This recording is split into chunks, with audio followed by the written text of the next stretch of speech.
Hello everybody, and welcome to a Throne of Eldraine draft here on the channel. Before I dive in, I do want to remind you that if you enjoy this video, be sure to hit that thumbs up button. It really does help me out a ton, and I truly appreciate everyone that does that. If you would like to join our community here on YouTube, be sure to hit that subscribe button and click that bell so you don't miss any future videos. If you have any questions at all, be sure to leave this in the comments section down below. If you would like to catch the stream live so you can join in all of the fun and ask me questions live, be sure to check it out at twitch.tv/NicolaiBolas. And if you would like to support the channel directly and get access to bonus content like my complete Throne of Eldraine card tier list, be sure to check out the Patreon, patreon.com/NicolaiBolas. It really does help me out a ton, and I truly appreciate all of my patrons. As a matter of fact, one of the rewards for being a patron is that I shout you out when you do become one. So today I would like to thank Eddie Deschapelle for joining the Patreon at the Faithful of Bolas level. Thank you so much for your support. I truly appreciate it. But without further ado, let's dive into the draft. I've been enjoying Throne of Eldraine so far, and we'll see how we do. We did open a very powerful rare. Ironcrag Pyromancer is definitely going to be the first pick out of any pack that it's in, pretty much. Just super powerful card, and really is a legitimate payoff for the card draw archetype. Yeah, Cornball, I'm in London right now.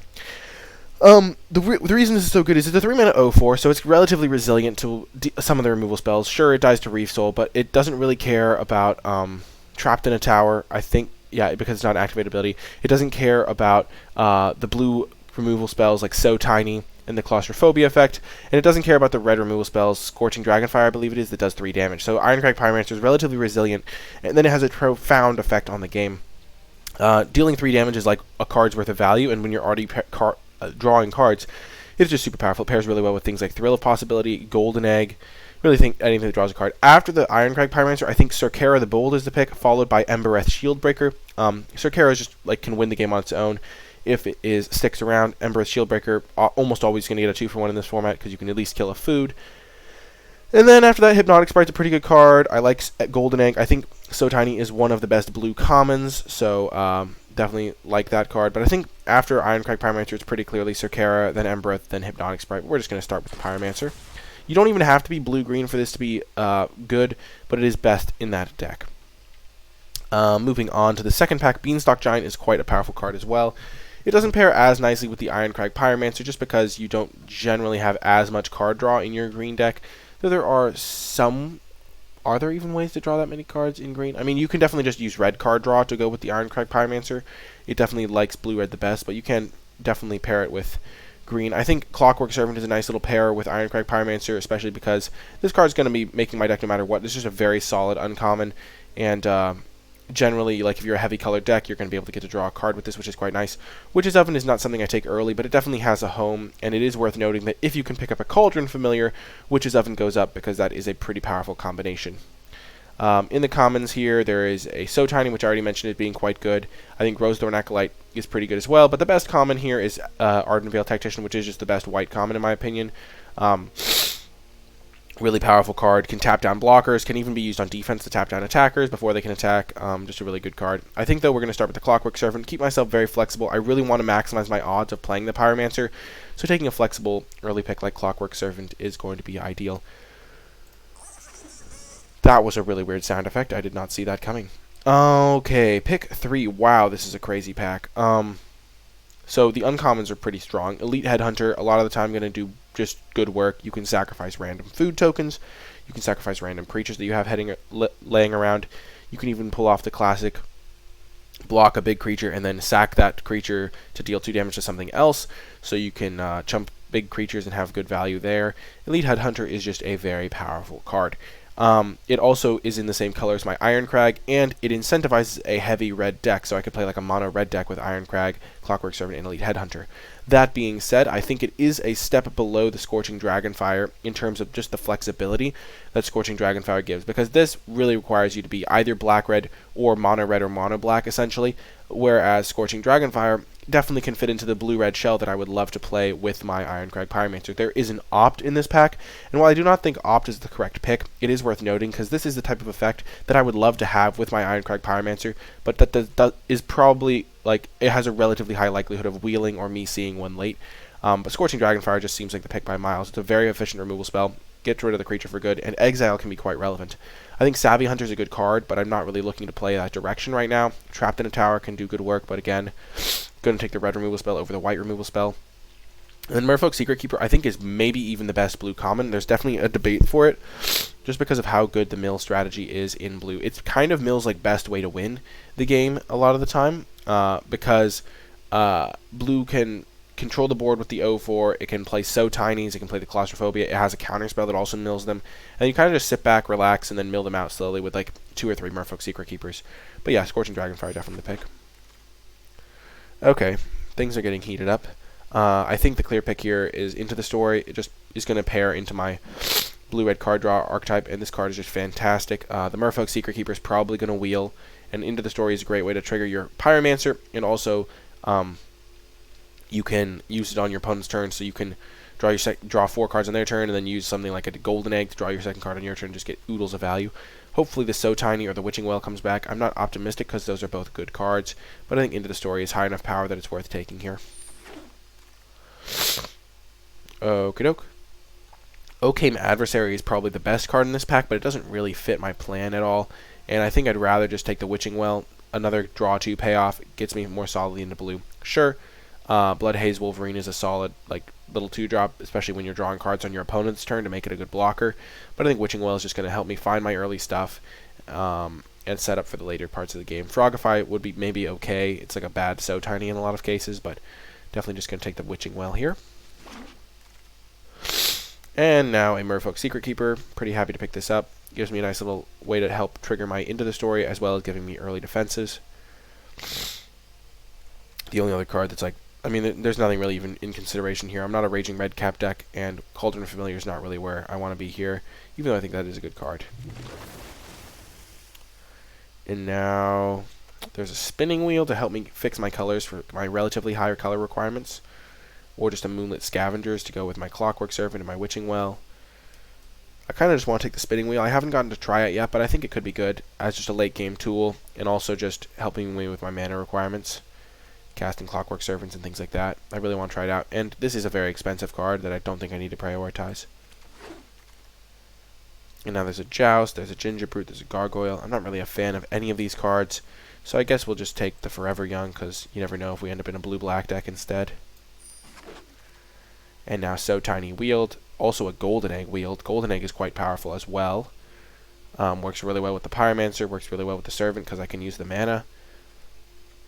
I think So Tiny could be more important though, because I think the Merfolk Secret Keeper that I saw earlier is going to wheel. It's really tricky because I have relatively difficult mana requirements. Double blue. I really want to get this with the card draw attached. Early blue, then red cards. There's also Embereth Shieldbreaker, which is really powerful as well. Maybe I just take the Embereth Shieldbreaker. Though I don't really use the 2/1 body all that well if I play a mill deck. I think it's close between Golden Egg and So Tiny. Because I think I'll pretty reliably get the second Secret Keeper. In which case I'd probably rather have So Tiny. Oh man, let's just take the So Tiny. And we got the second So Tiny, perfect. And the Secret Keeper came back. And now I guess we just take Gingerbrute. But our deck is looking fantastic already. And, whoa, this is a card I've really wanted to get to play with. Midnight Clock is absolutely sweet. Basically, you just kind of play this, and then eventually when you have this in your deck, you can no longer get milled out because you'll shuffle your hand and graveyard into your deck. So it's really good in a mill deck because you don't have to worry about drawing infinite cards with your Into the Stories and stuff. And then it's also just really good with my like draw card payoffs. It also ramps me up a little bit. So overall, a card I'm super happy to play. Of note, Cerkera is also really powerful. Lock Dragon's really good in my color pair. So I'm really kind of sad that I don't get to just take the Lock Dragon. But I think Midnight Clock is just a step up from the Lock Dragon even though this card consistently triggers my Pyromancer. It's just such a powerful effect, the Midnight Clock, so I think it's going to be worth it. And just the knowing that I'll never mill out is just super good, even though that pack was stacked. And now we're going to, I think, just take the Overwhelmed Apprentice. We already have 2 So Tiny, so we just want a little bit more mill here. And getting an Overwhelmed Apprentice is really nice for setting up your early draws and also just being a little roadblock for smaller creatures or 1 toughness creatures, and then we'll probably wheel the So Tiny anyway. And now we definitely don't want Rimrock Knight. Thrill of Possibility is an interesting option, though we aren't super heavy red. I think if we just played these 2 red cards, we'd be fine. So Corridor Monitor is definitely a consideration as just an early blocker that can even do stuff like untap like Spinning Wheel, or untap my like Midnight Clock and stuff to just cost essentially 1 mana. So I think we'll just take the Corridor Monitor over Thrill. That one also makes kind of a weird sound. This pick is really cool. I think Didn't Say Please is really powerful, and it's definitely a card you actively look for in this mill type strategy. You'll play multiple copies of Didn't Say Please, but there's also a Scalding Cauldron, which is really powerful as well, because blue decks traditionally don't have a ton of removal, especially for creatures that like really matter a lot of the time. Like, I mean, I have 2 So Tinies, which could be useful against those, but you really want as many removal spells as you can get. I think Didn't Say Please is going to be the pick, though, potentially. Even though I really like Didn't Say Please, I kind of want to take the Didn't Say Please.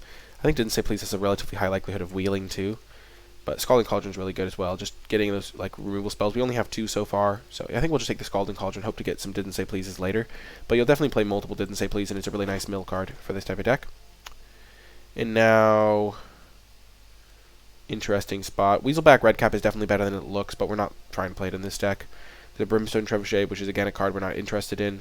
Thrill of Possibility is a good card with the Pyromancer, but we're not going to be heavy red, so having a red 2-drop is a little bit of riskiness. We'll just take the Wishful Merfolk, I think, and then maybe not play it. Overwhelmed Apprentice number 2, or just a Searing Barrage. Overwhelmed Apprentice is definitely like a pretty solid card, I think. Just the Scry 2 is a lot of the time going to be worth a card in the late game, and then milling them is relevant for my Into the Story. I like Searing Barrage, but it is kind of expensive. I like setting up my draws early, so I just can't lose to stupid reasons. So I think we'll just take the Overwhelmed Apprentice here. Also, we're never turning on Adamant, which is just a huge downside. And now another Secret Keeper, just slam dunk pick. Didn't Say Please, definitely taking.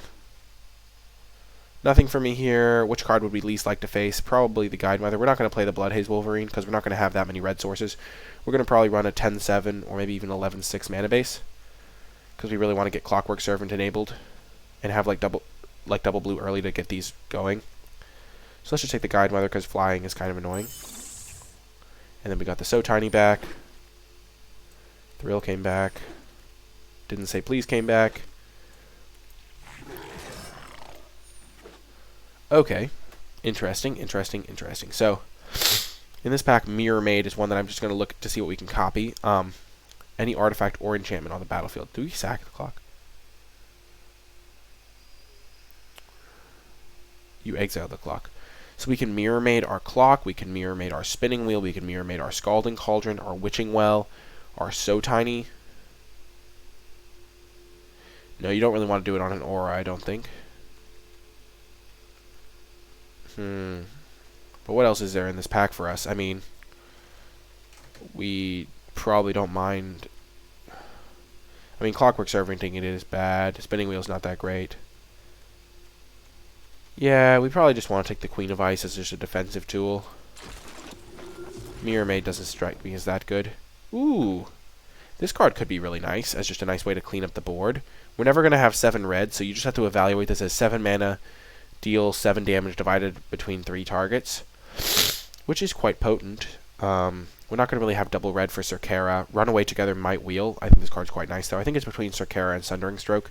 Cercara is more of like a late-game spell. We would never really cast this on turn 5 because we're not going to have all the many red sources, but it is just a really good card. The one downside of playing it is we don't have all that many like must-kill threats, like really good creatures. Like we kind of just have a bunch of janky 0-4s and 1-2s and stuff, so we don't really like this is just a removal target for a deck that might not have removal. I think we just take the Sundering Stroke here. We're going to be able to stall the game, and just dealing like 7 damage to 3 different targets is really going to be a nice tool, I think. And now Covetous Urge is really powerful. Unexplained Vision is really powerful. Slaying Fire is quite powerful, but though 3 mana deal 3 is much less inspiring. I don't think we really want to take Slaying Fire over something like Covetous Urge here. And then there's Unexplained Vision to consider as well for our heavy blue deck. I think we really like card draw.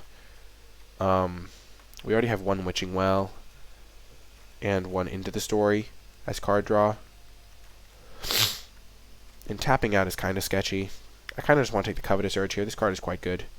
And I think we're going to get paid off, because we're just going to be heavy blue. And now there's a Tome Raider. There's also just another Witching Well, which I think we just take here. We don't really care about the 1/1 body. Drawing 2 is nice, but I think we'd rather just have the Witching Well. And now there's another So Tiny, definitely picking that one up. There's another Cauldron as well, but I think So Tiny is just basically a kill spell in our deck when we have 3 Secret Keepers. We don't really have Sorcerer's Broom deck. Yeah, let's just take the So Tiny.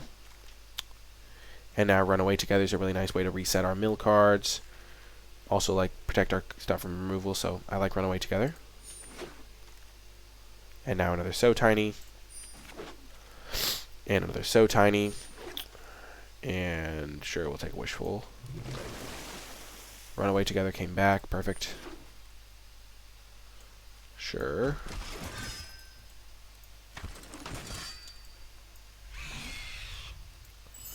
Okay, so we got 6 So Tinies. So our opponent's threats will be super tiny, as they say. Let's see what we're doing here. So we want to run like 11 islands, I think. So we don't need Spinning Wheel, even though we have a couple, like one expensive card to ramp into and one card that cares about the fixing. Queen of Ice doesn't strike me as very good either. The effect's much better in aggressive decks because you remove the creature from blocking for 2 turns, but only remove it from attacking for 1. So we'll get rid of that.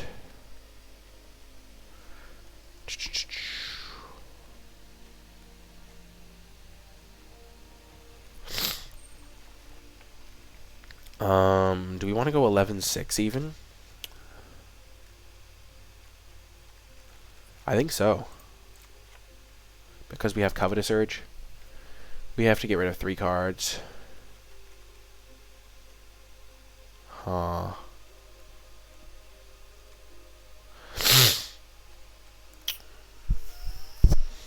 Six So Tinies kind. We only have like 8 creatures, but we have so many So Tinies that we don't really care as much. A couple Didn't Say Pleases really help. We have a decent number of ways to trigger our Pyromancer. Clockwork Servant should be pretty good.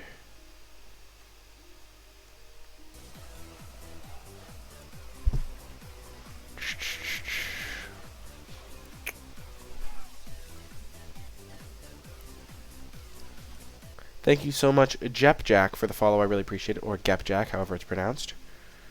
This is a tricky one to cut cards from. I could see cutting Corridor Monitor. Though it does blank a lot of stuff. Cutting 1 Runaway Together makes sense to me as well, because we don't have all that many creatures to bounce. So drawing 2 would kind of suck. And then last cut. Maybe we don't need Scorching Dragonfire when we have so many So Tinies.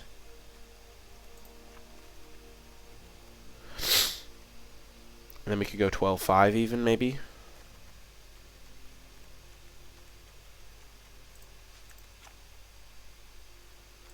I like 11-6 because Midnight Clock can be a 12th blue source. Otherwise, if I didn't have Clock, I think I'd run 18 lands here. This seems solid to me. I'm really excited to see how it plays out. Definitely interesting to have 6 So Tinies. See how that'll go. Scalding Cauldron's interesting. Maybe that's just worse than Dragonfire.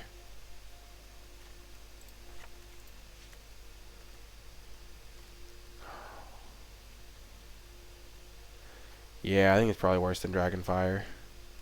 Let's see. So 3 Secret Keepers have to stay. I think the Overwhelmed Apprentices are better than the Scalding Cauldrons, so that's maybe up for debate. 6 So Tinies, yeah, we have a lot of removals. Yeah, let's try it out. That is going to do it for the deck build and draft. I hope you enjoyed it and stay with me for the matches. Hello and welcome to round 1. We'll definitely play first. We don't want to get run over. And this is definitely a keep. Let's see how good these apprentices really are. Hopefully our opponent has some 1 toughness creatures that they really punish. We'll keep the land on top and get rid of the So Tiny. Because we already have 1 and we have 5 others in our deck, so we really don't need to prioritize them. We're just looking for more islands, especially because we want to get this Clockwork Servant down to draw a card on curve.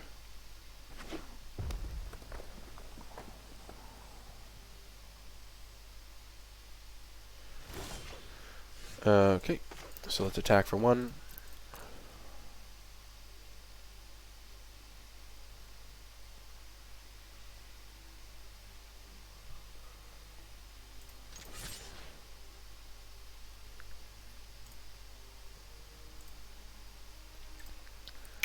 Damage.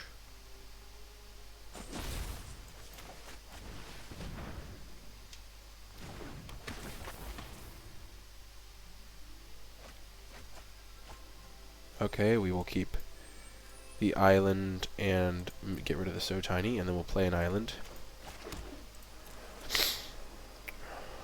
When we get rid of the So Tinies, it's mostly because we want to just find better stuff, because our deck has a lot of very powerful cards in it. So black-red, hopefully these 1/2s can do some good blocking duty. We'll get our 2/3 down as well. Sure.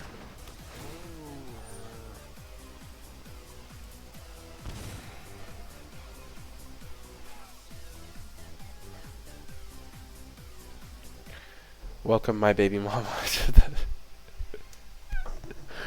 to the stream. I hope you enjoy it. Da-da-da-dee.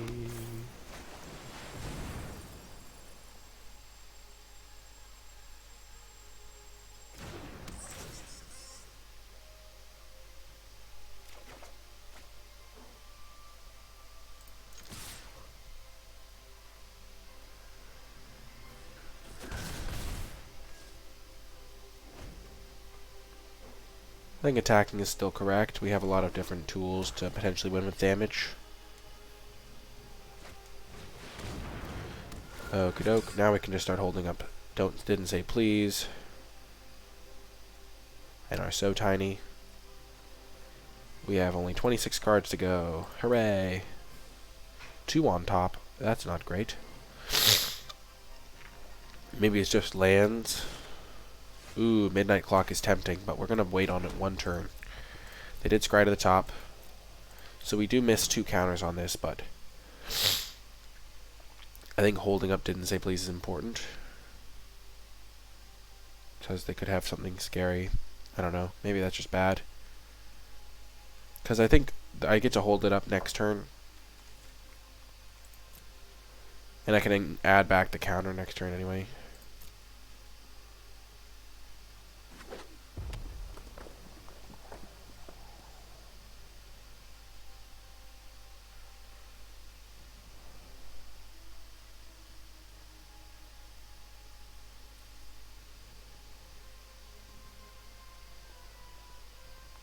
Huh.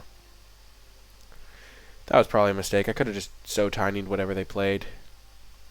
I should have just got this into play, get those extra 2 counters. Sure. I don't care about that at all. Yeah, punished.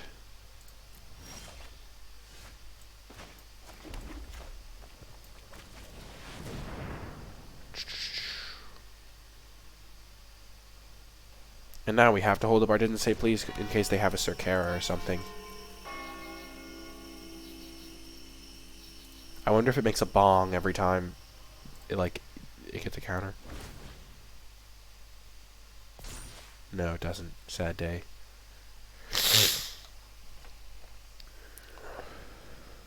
So they got to keep both cards they scryed to the top.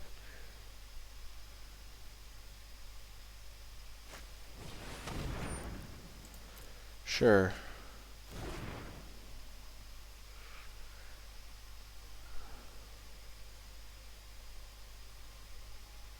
These guys are doing pretty good work. Holding this back, helping me with double blocks.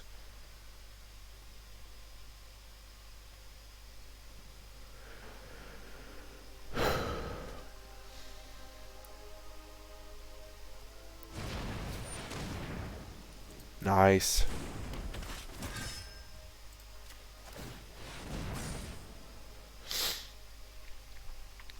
They can't attack. Okay, so we can mill them. We can play Witching Well. I think we'll just play Witching Well.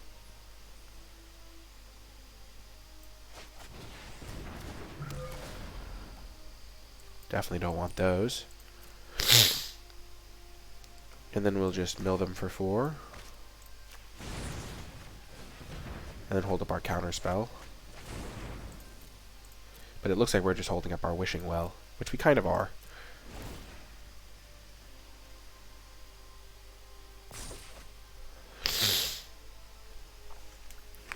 But we want to keep this counter for a Sir Kara or some Sir Conrad or something with recurring value on the board that we can't deal with with a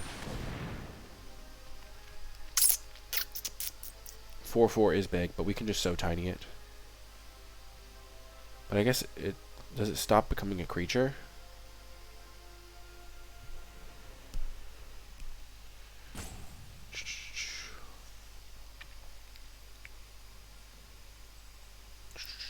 Time to use some Google. Let's go.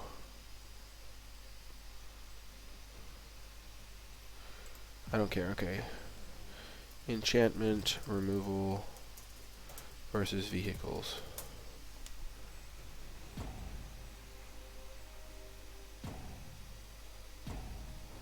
Shoot. Does anyone in chat know? Shoot.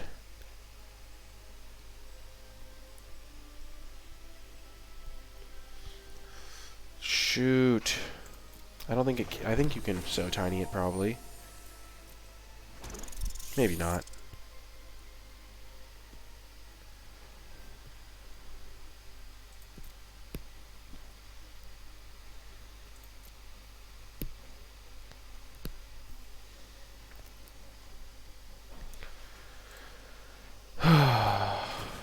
Now I wish I knew. That's a weird interaction that hasn't come up for a while. Okay, Covetous Urge. Sure. Land is good.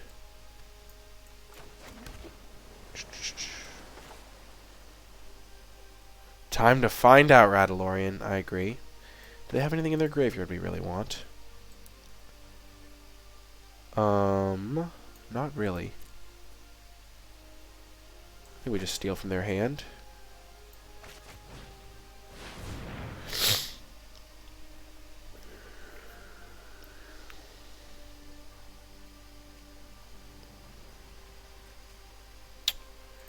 Oh. So we can kill some of their stuff.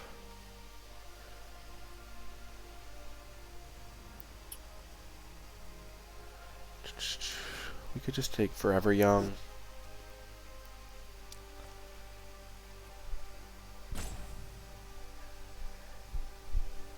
We could take Foreboding Fruit. Kind of just want to take Witch's Vengeance, though.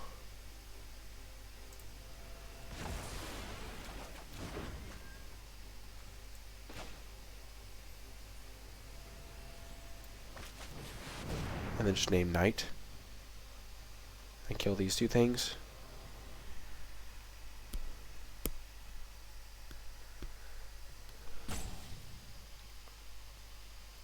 Okay, let's name Knight.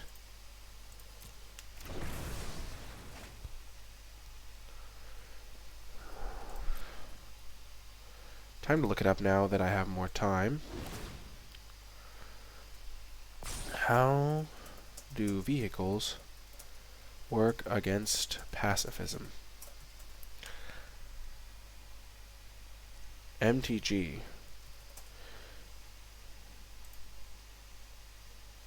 Ooh, here we go.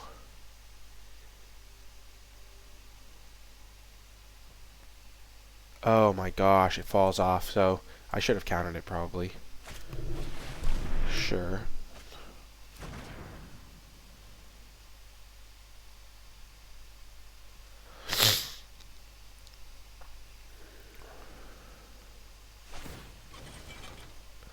I'll just take a hit for 4.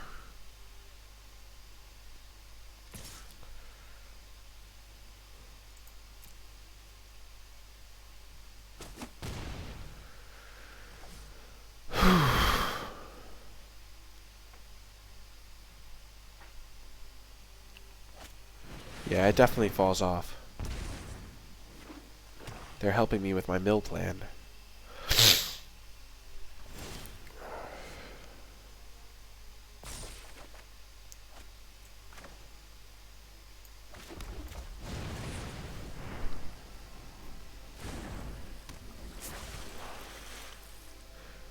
We can add some counters to it. I think we can just so tiny this and then just rely on drawing 7 cards again. We'll just so tiny it multiple times. Like every time they animate it, we'll just so tiny it to blank their turn. I like holding on to the didn't say please.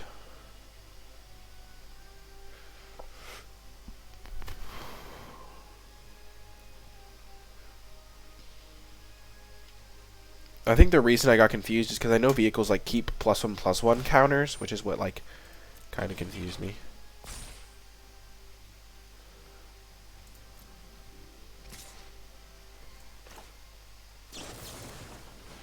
We'll just temporarily fog that, and then we can add 2 counters to this. Because we're going to draw 7 anyway. I think we want to draw 7 on our turn. So we only want to add 1 counter. Okay, well, didn't say please that.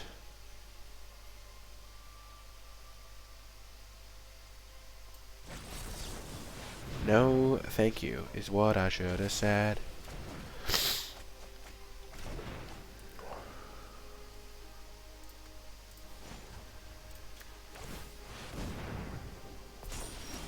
So 10, 11, 12.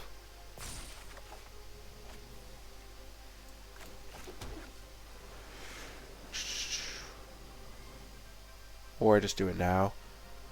I kind of like waiting. And then I can even chump with my Secret Keeper to give myself chances to draw it again.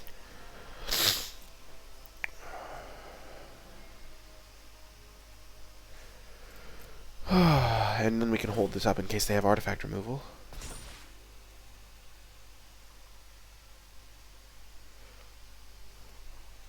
What's in my graveyard?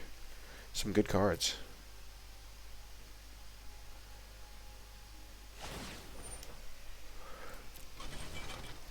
I think we chump block with Secret Keeper to get it back. I could have blocked it, but it wouldn't have done any. Oh, I thought it was a 5/5. Whoopsie daisies. Excellent point, Scepterful. I actually thought about it, and then I was like, oh, it doesn't do anything because this has 5 toughness. I don't know why I thought it had 5 toughness, but I did.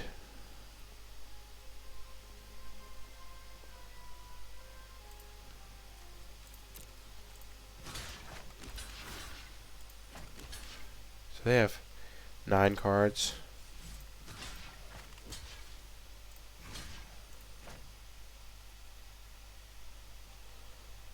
Let's just kill their vehicle now. We don't have to worry about using our... Let's do it this turn. No, you weren't missing something. I missed something. I counted it up wrong.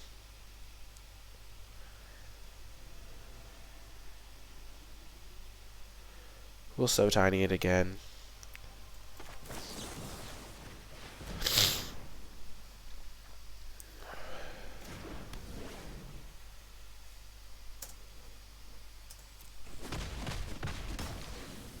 Yeah, it doesn't really matter which turn we do that, because we're going to be drawing a fresh 7 anyway. I guess if they play something we wanted to so tiny. Sure. We do not really care about this. By the time they use this, they're dead. And we don't have any creatures to take anyway. Okay, that's a little annoying.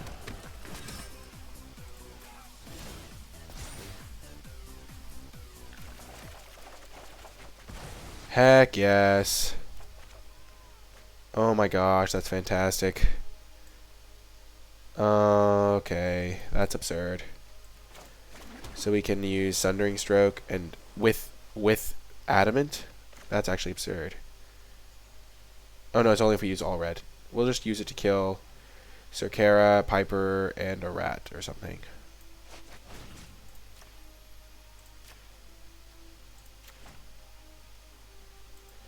Wow, great allocation of damage there.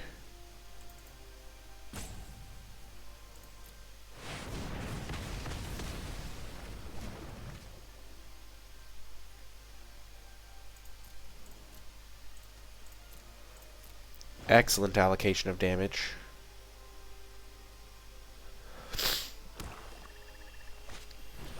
I don't know why they played... Oh, I guess they don't want to loot.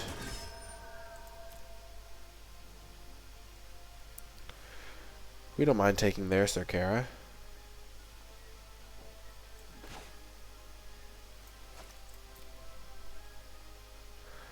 We're not going to Scorching Dragonfire. It just doesn't do anything right now.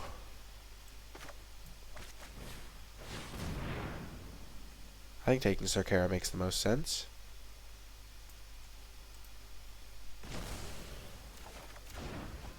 Why did I do that? I do not know. I have 18 cards in deck and they have 7.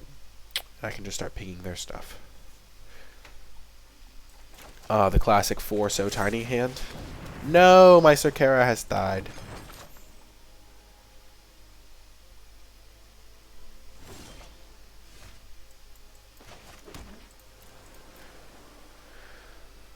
Sad day. Wow, Midnight Clock was a beating.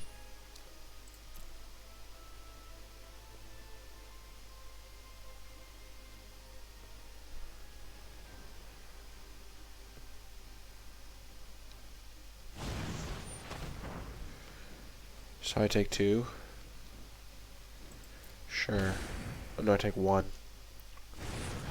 Sorry if I sound congested. It's because I have a cold. I promise it hurts me more than it hurts you.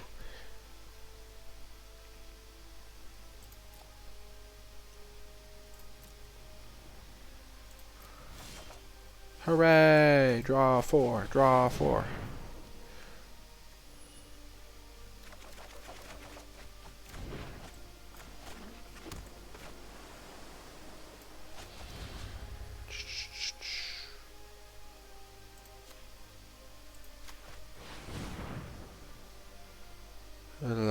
We're just going to try and mill them faster. And that is game. Hype. Headed to game 2. What did we see from their deck? We saw a 2-1, a couple 3-1s. This Quarter Monitor seems like a house. Probably should be in the main deck. Scalding Cauldron's coming in because they have Sarkera. Gingerbread, I mean, they do have some X ones. Oh, man. Ugh. Gosh.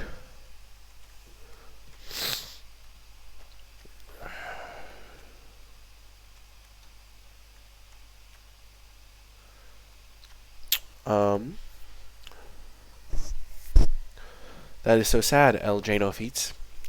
Well, you're here. Welcome. So we brought in Scalding Cauldron and Quarter Monitor. Let's just cut 2 so tinies. Like, what else are we cutting here? It's like gotta be our worst card. Maybe we should have cut the Pyromancers, but the Pyromancers are also good against the X ones. And make sure we don't get run over. I guess So Tiny does that as well. We just ran out of stuff to So Tiny, which I guess means we're winning, but we wanted to bring in an answer to Sarkera, so in that case we want the Scalding Cauldron. Ooh, nice hand. We have all the scry action we need. We'll start this train going because we could maybe run away together and mill them again. And we definitely want Into the Story, I think. We will bottom this guy because we still want to hit lands. But Into the Story is just so good that it's worth going for.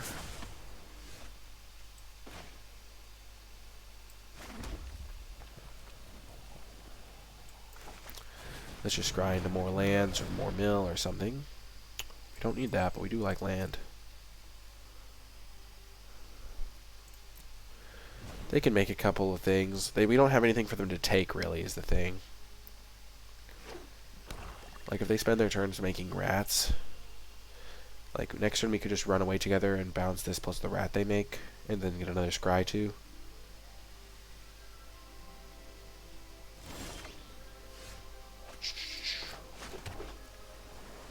Actually, like, if they sacrifice 3 rats, we can just get back the card they take.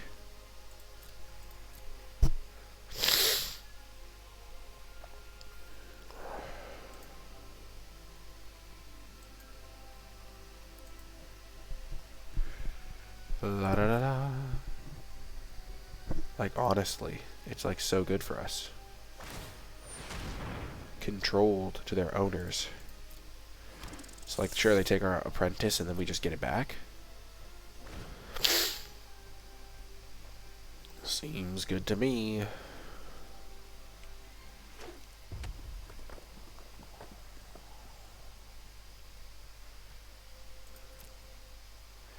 Next turn we'll draw 2.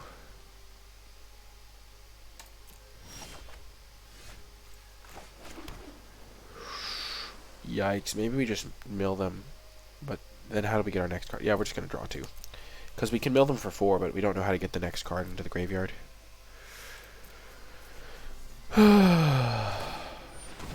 It's a patience game. The rats have menace, so they could have attacked me with the one last turn.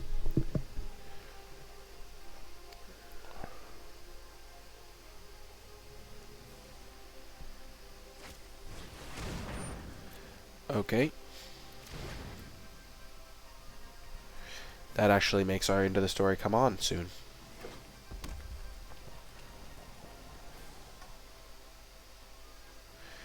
Man, if they steal our apprentice and then we bounce, like they forget that this gives menace probably. Maybe not.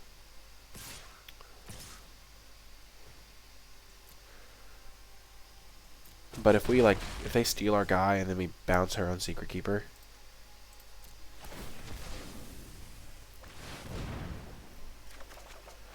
Oh, that was a good draw.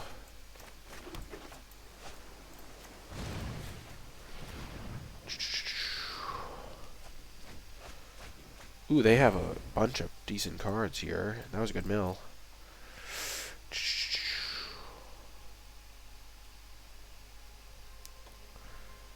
Huh. I think we just hold up our draw 4.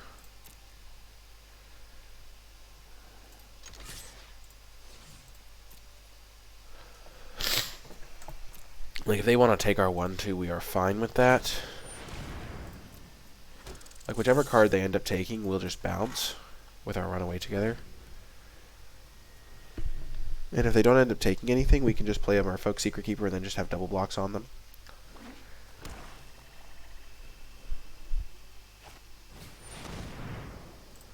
Sure.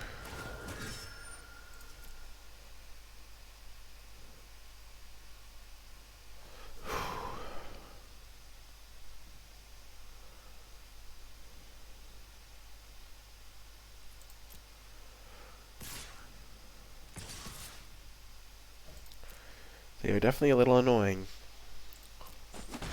Chip, chip, chippin'.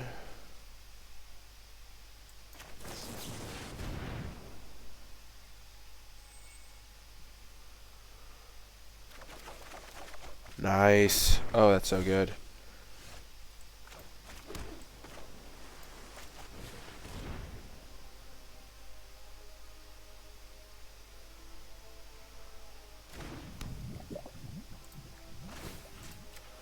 Let's just kill that.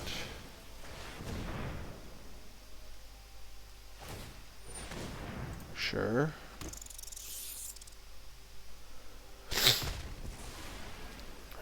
And then we'll just play this guy, scry 2, look for a counter spell so our runaway together can be like removal.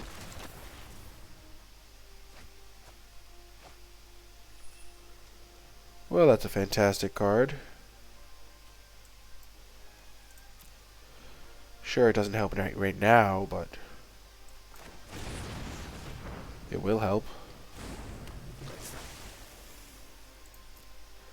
We have blockers for the rats.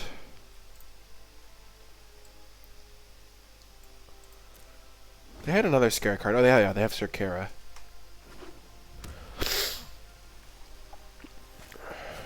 Oh, and they have a couple of these. Sure.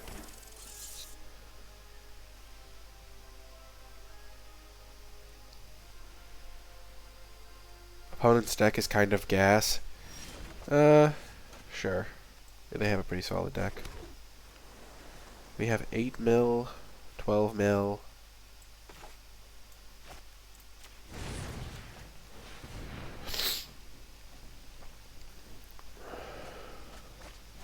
There goes Circara.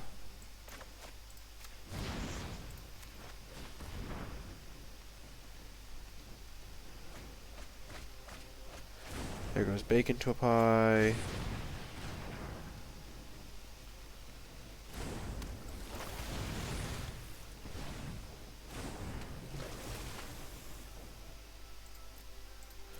We're just going to hold up Runaway together. They have 9 cards in deck. This can essentially be 4. And they're drawing for turn.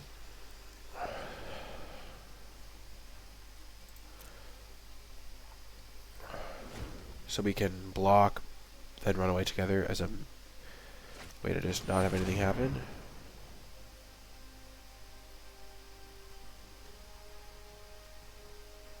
So they're going to name Wizard.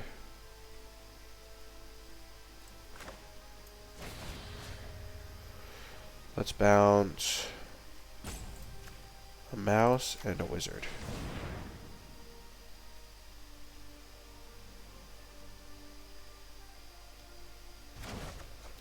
It doesn't mill for quite as much.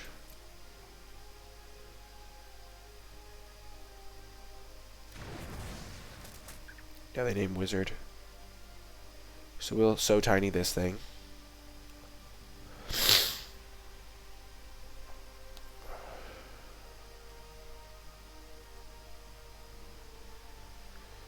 We'll probably chump this.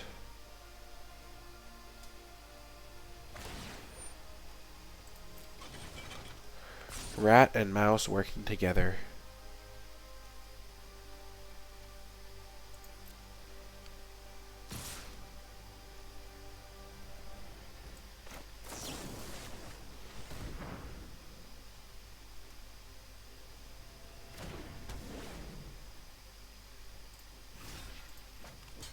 So we'll take 3.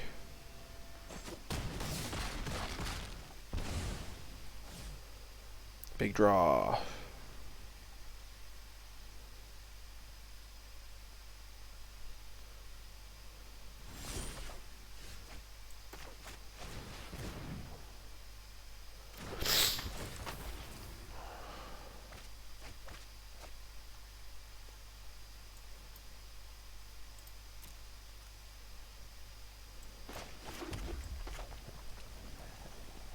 Huh. Yeah, let's just play it. Maybe it'll scare him. I don't know. It doesn't really do much. Like, sure, this thing can deal 4 to a rat. Sure.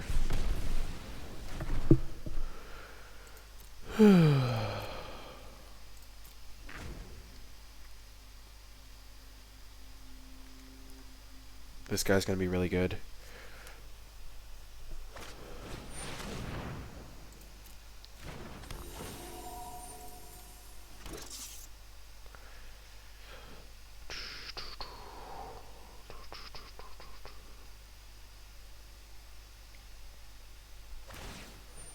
We need to find some gas off of this Clockwork Servant, I think.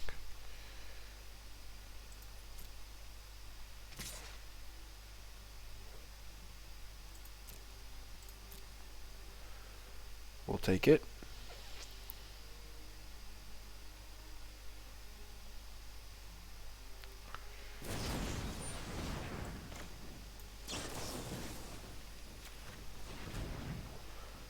We'll use this as a fog.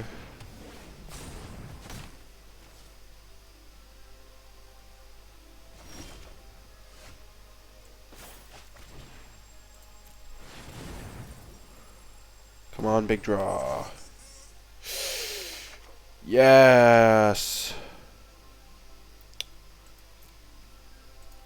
I think we have this. They just have to cast a spell.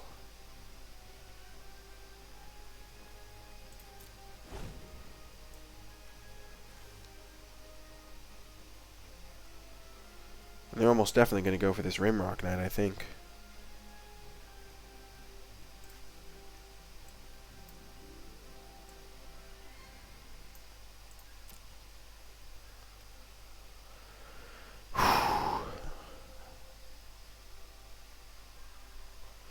It's actually semi-close, because they have so many cards to go wide. We don't have all that many blockers that can just eat them. So I think we chump, counter Rimrock. They go to 1 card, and then they have to attack all out or something.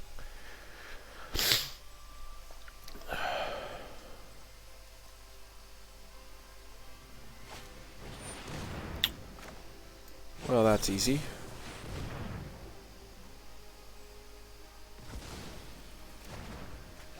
Oh my gosh, they had a second Forever Young that I milled.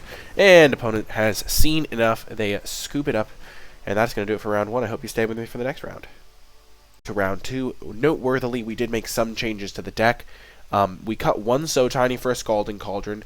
And then we're running an extra... We cut the Pyromancer, the 3-mana 0/4, because we realized there was not really a ton of things that trigger it. And we added something, but we'll figure it out. We'll see in the sideboard games, but here's the Scalding Cauldron. Because we realized that for the Pyromancer, we didn't really have a ton of ways to trigger it. We kind of had like 3 ways, and like one of those ways was Midnight Clock. One of those ways was Into the Story. If we're playing that, we're probably already winning.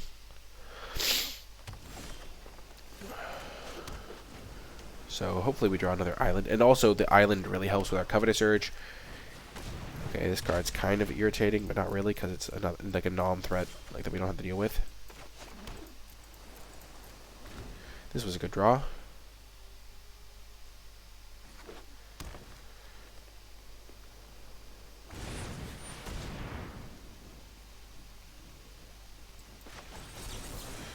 Let's just counter that thing. I guess we could have just Scalding Cauldroned it. That was really bad. Oh well. I kind of want to just draw an island and Covetous Urge, their only good card.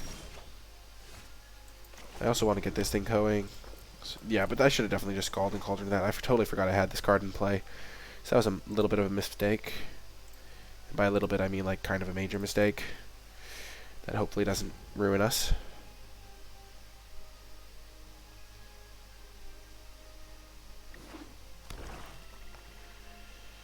Jeez. They're running the old Flaxen.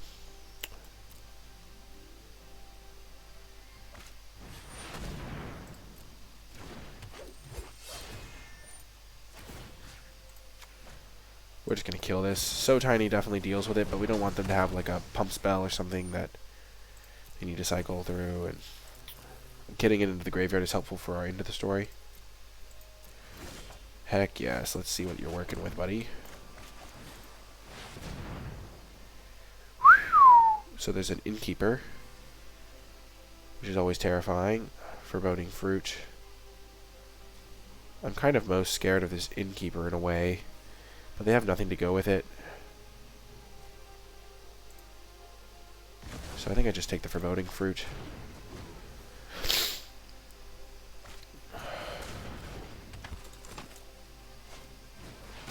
That's fair.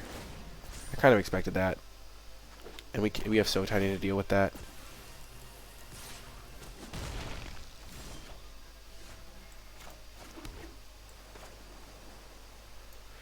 La-da-dee. We don't make a food. Oh, 3 black mana, that's how it's worded. Okay. Clock me. I like how So Tiny is. Oh, So Tiny's also 7. Man, this is great.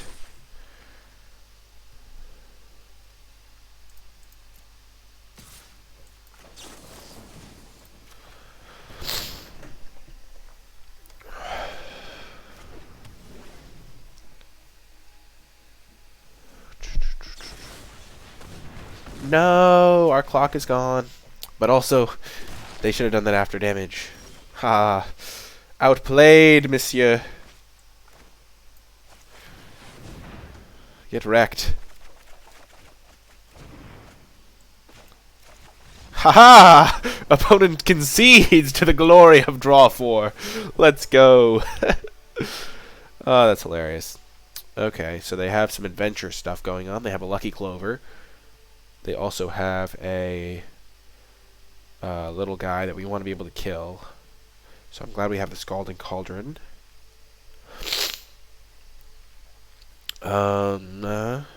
Runaway Together is interesting to deal with Kenriths. Our deck seems pretty well set up for this matchup. Main deck, Artifact and Enchantment Hate is kind of interesting, I must say. Pyromancer seems okay, but they probably have a bunch of removal spells.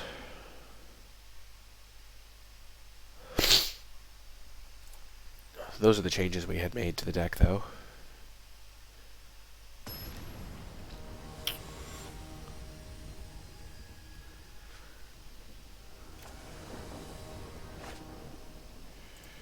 We'll keep this. They put us on the play.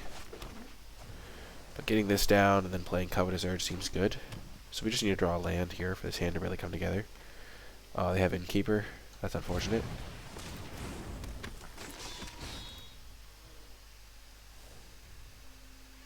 To a player. Okay.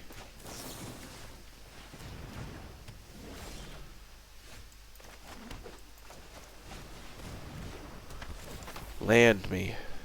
Oh yeah, get rid of that Lucky Clover, mate. Okay. So this is just a redraw.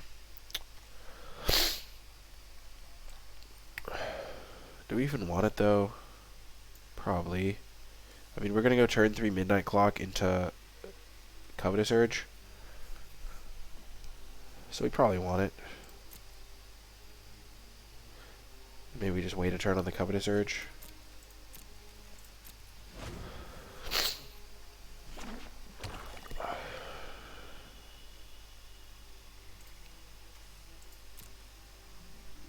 Man, we could take the Lucky Clover from their graveyard and then double trigger all of our mill guys.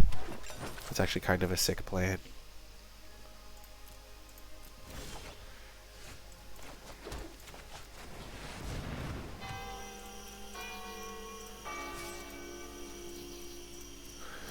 Don't do me wrong, opponent. Don't kill it.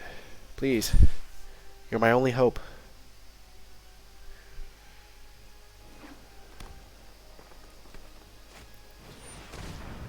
Oh dear.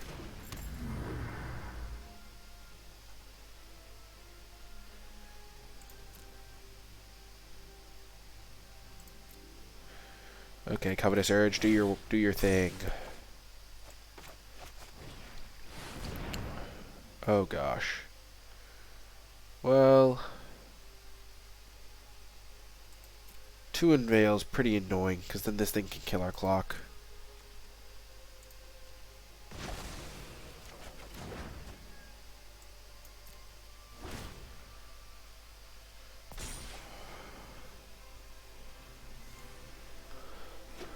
Whew. Thank you, Obi-Wan Kenobi. I'm glad that you found it enjoyable.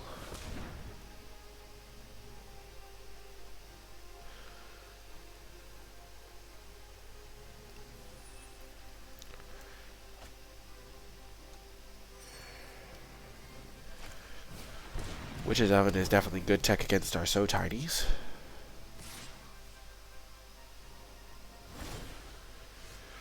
The technology. Ooh. Hoda hum, hody hey.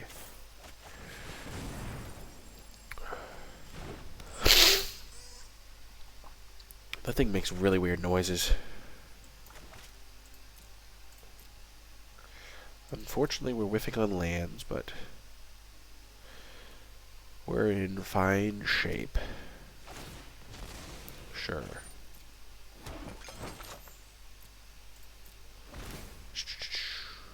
I'm kind of afraid of artifact destruction.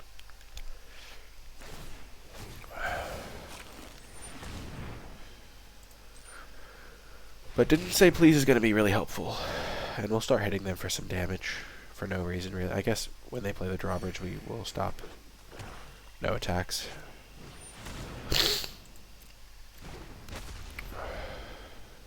Lands are really helpful in this situation.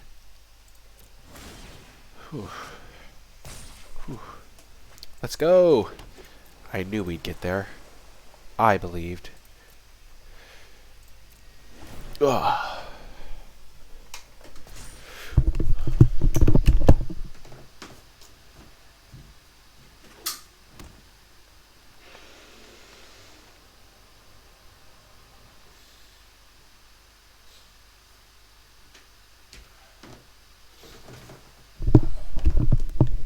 Well, that didn't help at all.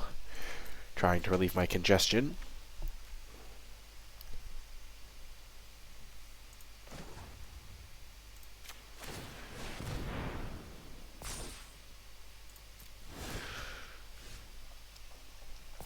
Nine, 10. Okay, no attacks. This Oven is so annoying and so tiny.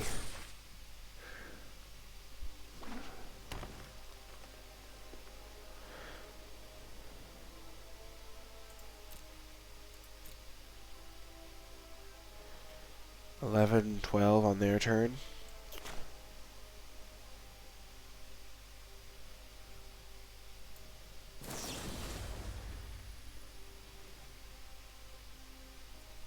Maybe we didn't want to add a counter to it.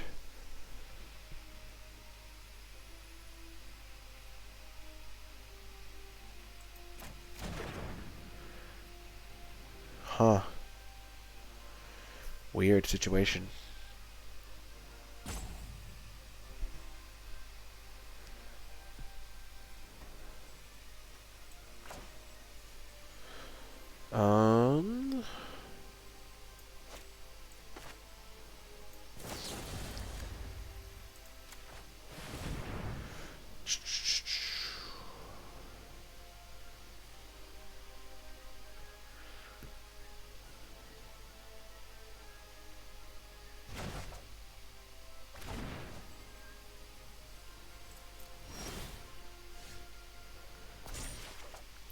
That's good.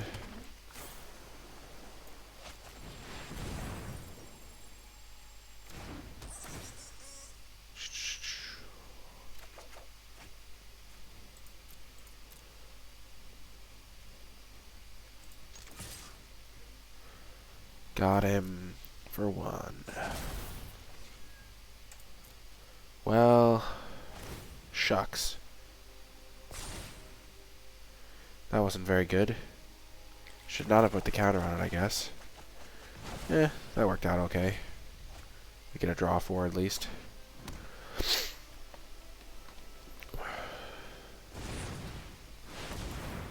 Okay.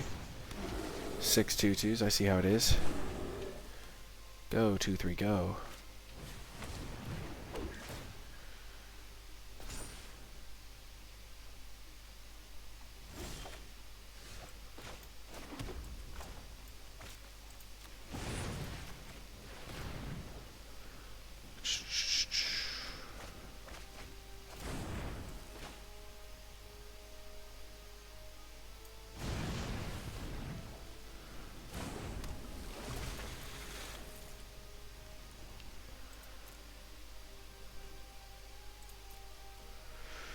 So, depending on how they attack, we'll probably just, like, take 4.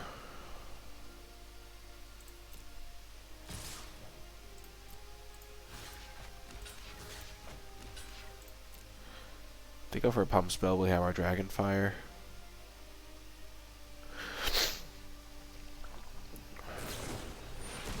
Oh. Well, that's unfortunate. That is really unfortunate. Shoot! Well, shucks. Our midnight clock screwed us.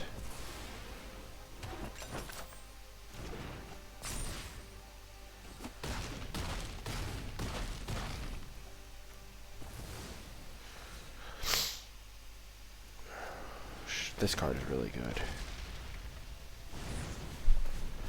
I think we lose.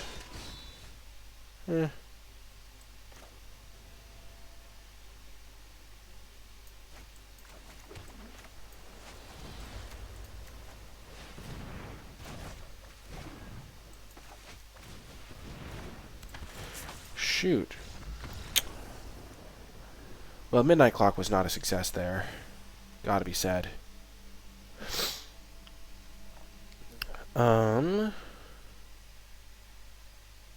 So Tiny does not look very good in this matchup comparatively. The 2-3 does. Look pretty solid.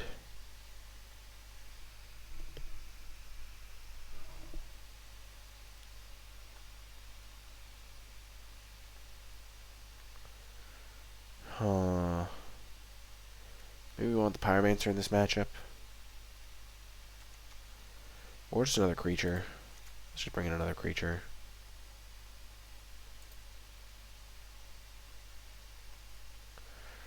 Man, our clock was so bad there, it screwed us. We had a pretty solid hand. Honestly, so tiny was just not good in the matchup, I don't think. I think cutting it, another one makes sense. Okay, this is a good hand. Sundering Stroke can do good work. We have a decent amount of mill. We have a counterspell for something really important. Ha! 4 lands, eh? Let's hope their mana screwed.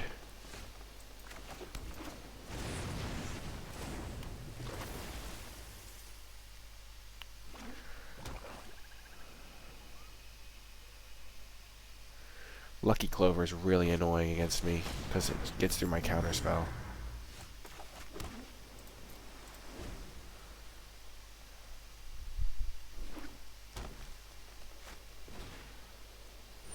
Sure.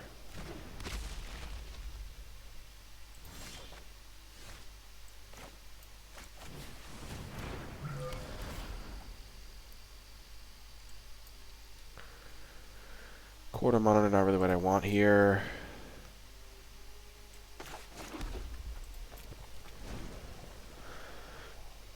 Scrying a 2 again could be useful.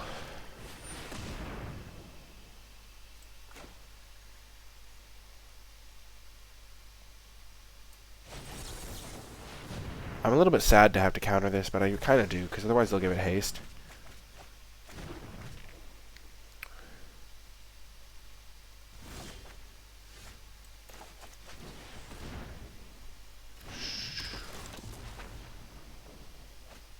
Hello, Mr. Johnson.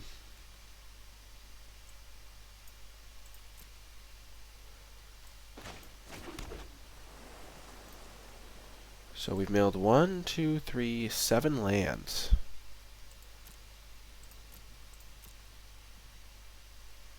So maybe they'll just not have any.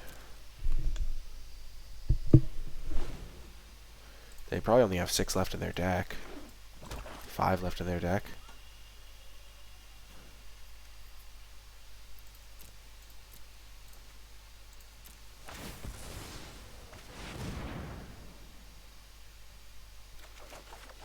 Nice.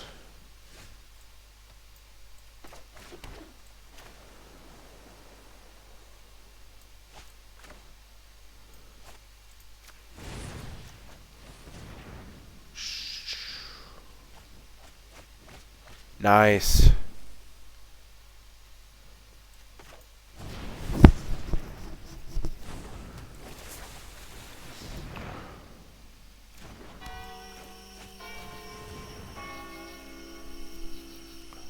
They probably have a kill spell, yeah.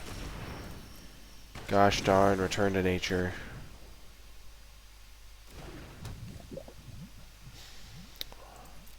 Well, we got rid of this Garrick card, which is a really scary one. Once in Future is also really scary.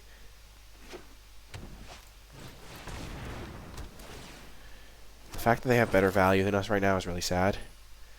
We have some card draw that we can get, hopefully. Okay, so we'll save that. Hello, Juana92. I appreciate you tuning in. Jeez, okay. So they have 14 cards left.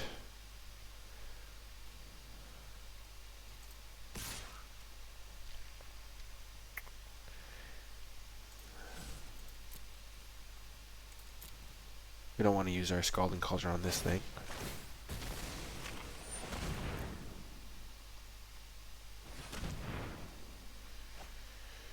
No!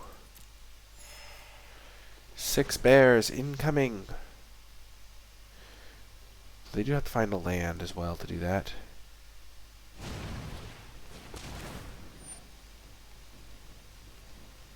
Oh no, they can give them all haste. Shh. Yikesies. Oh man.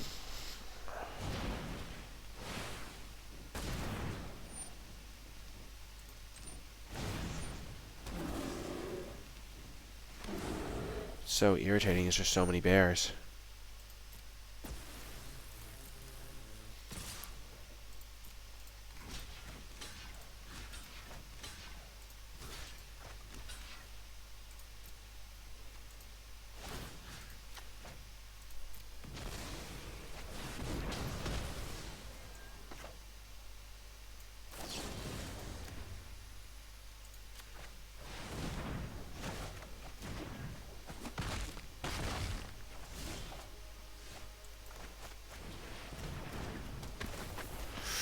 Come on. No, do not want land.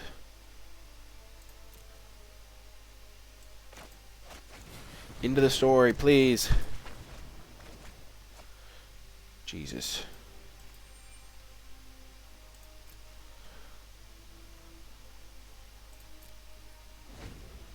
Well, this is looking grim, folks. We have put a lot of bad cards at the bottom. We kind of need to draw into the story here.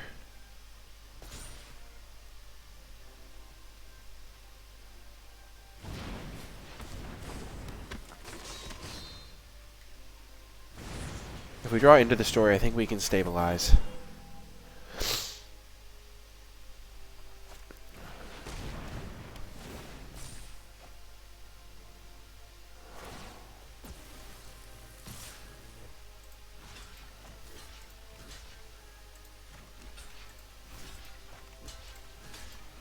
So we take 8 here. Come on. Actually, we kind of want to land now.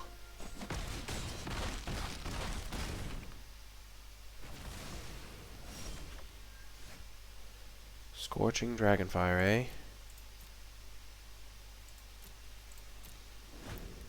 Now I regret putting all these lands on the bottom. Because casting this would actually be pretty good.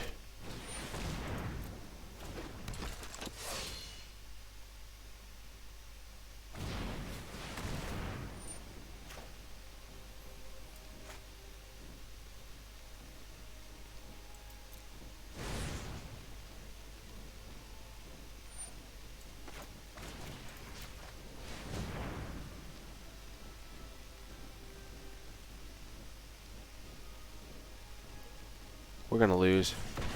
We just did not draw the cards we needed. We drew all of our, like, low impact ones. Kinda rough. Oh my gosh.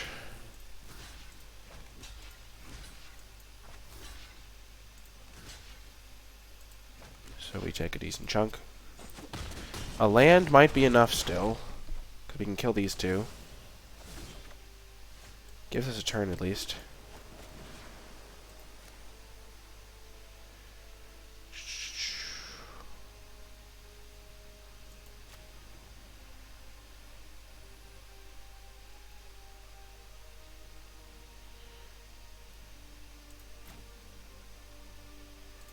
Good allocation of damage, MTG Arena.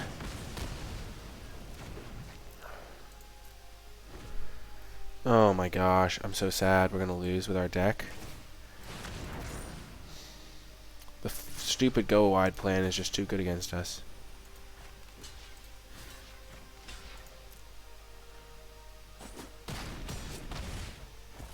Oh my gosh, if we can get...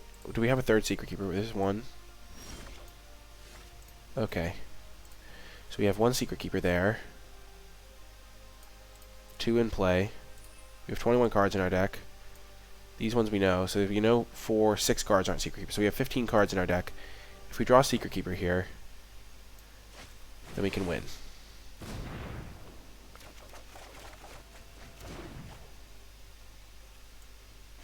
I'm so sad. I'm so sad.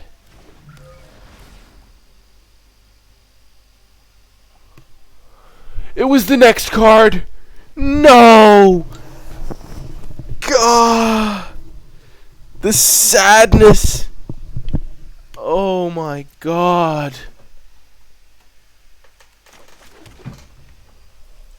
Oh.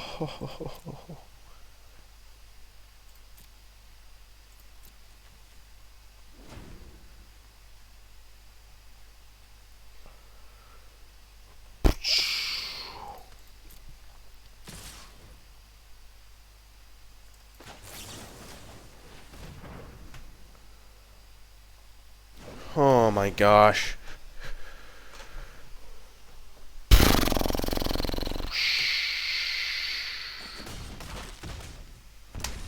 I'm so sad. Gosh darn, opponent had triple Flaxen Intruder. That's so BS. And double Clover. Oh my god. I'm so sad. We were 1 card off.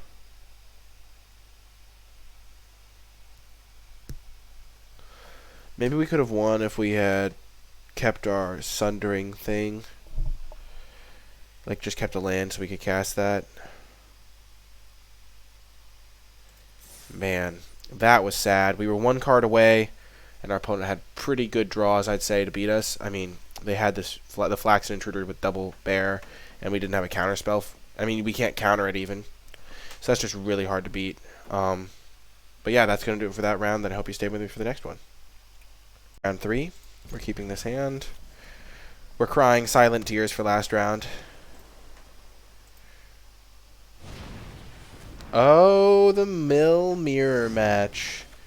Here we go. This is going to be fun. I think we want Runaway together.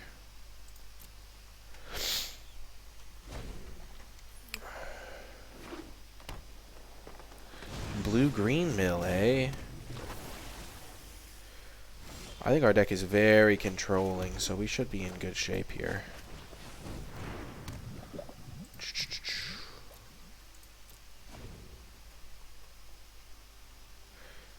We did add back the Pyromancer for a 1/4 for the 1/4 corridor guy. I figure it's probably just good enough with 2 Witching Wells. Tome Raider, you're hurting your own clock here, mate.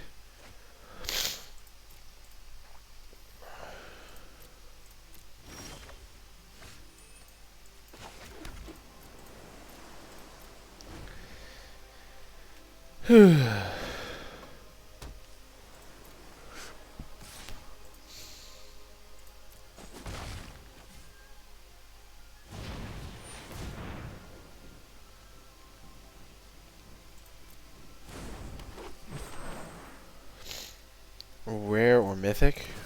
In terms of power, I like playing with Garrick. I also like the Giant.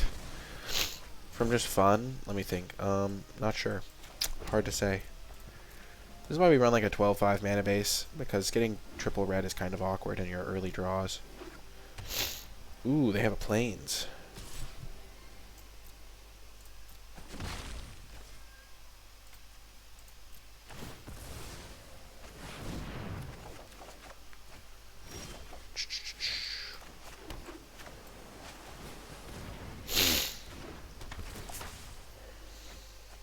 Oh, nice!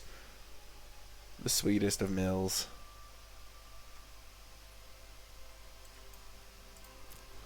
We're just going to get the didn't say please. We want to draw lands, but we also, and we don't really care about the Pyromancer, the Apprentice. There's not that much mill. We don't really want multiples of it.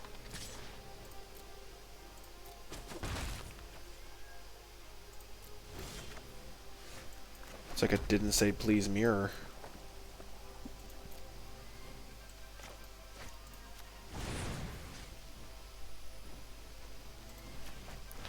And if they try to didn't say please this week and didn't say please, they didn't say please. Oh my gosh, another fantastic mill for the good guys.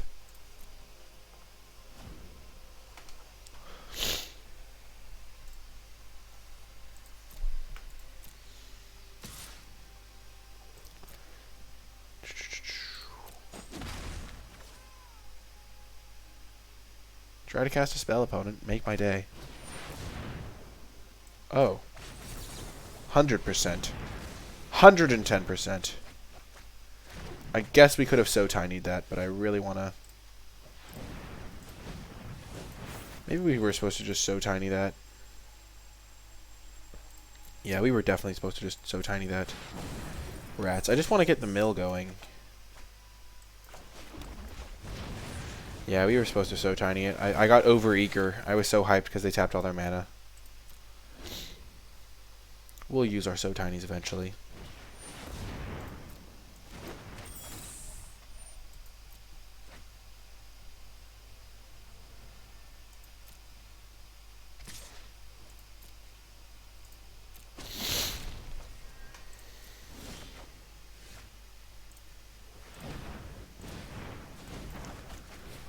Let's go, Iron Crag. Combo with Clockwork Servant. Because it's a beast. We might just so tiny one of these Tome Raiders.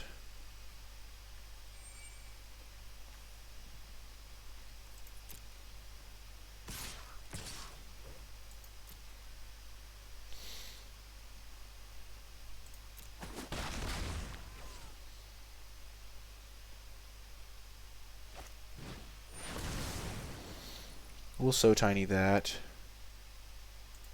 Actually, we'll let that resolve.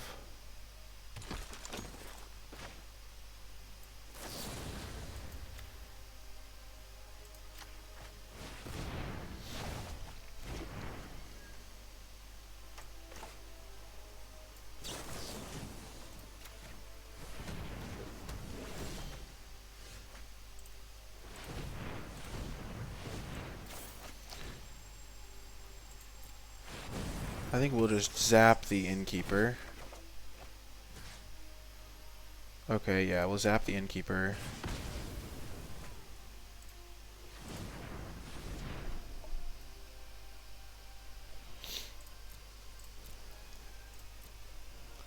Man, clock is so good against them if they try to mill me.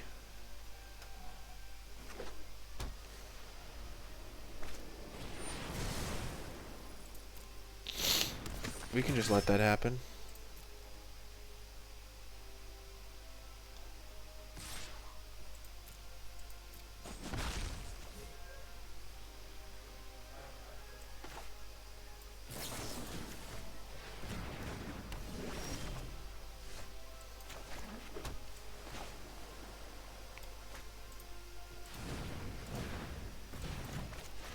Let's go, midnight clock.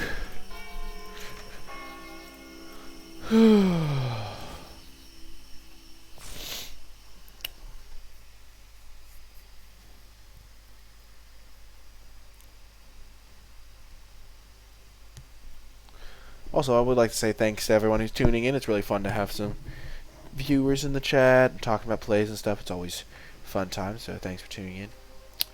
It's pretty cool.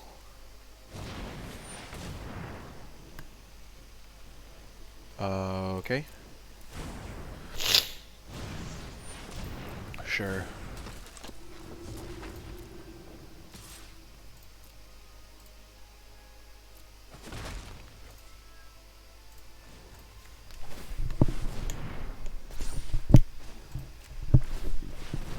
Two hours have been added to the clock.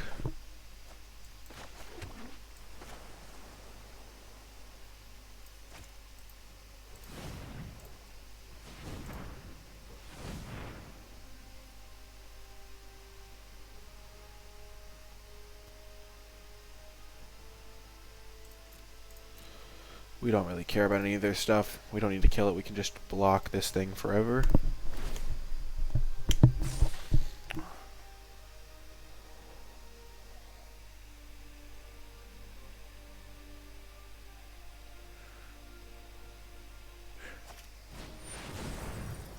Sure.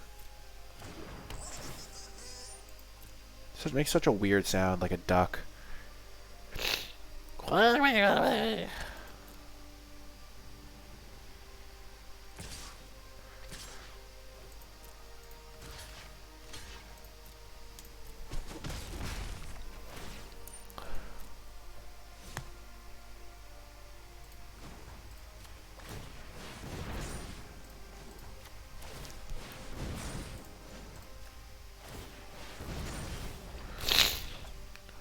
Da-da-da. So 10, 11, and I can activate it to get it. So let's just use this now.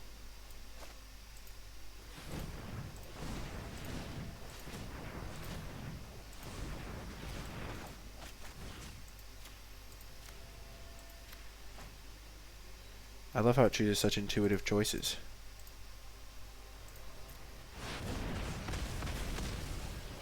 Boom, boom, boom. Bong. And we'll just counter whatever they play this turn.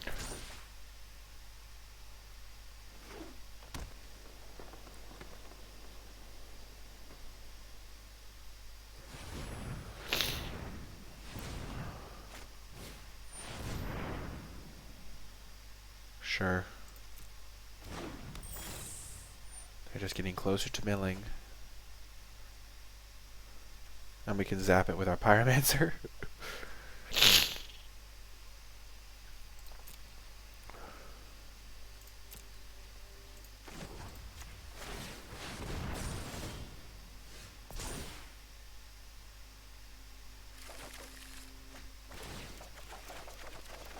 Jesus.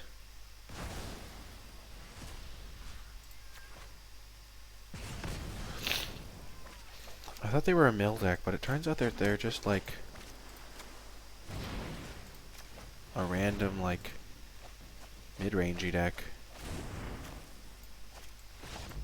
And they scoop it up. So I think we just absolutely obliterate their deck. Like, I'm having a hard time figuring out how they're going to win.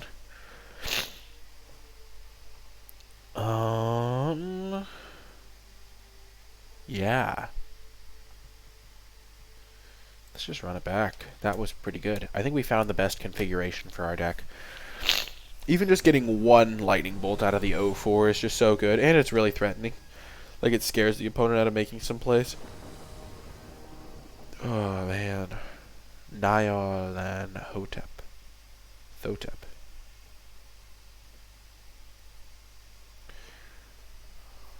I'm trying to think of other rares and mythics I like. I like a lot of the flavor ones. Like, Wicked Wolf is kind of a sweet, like, just call.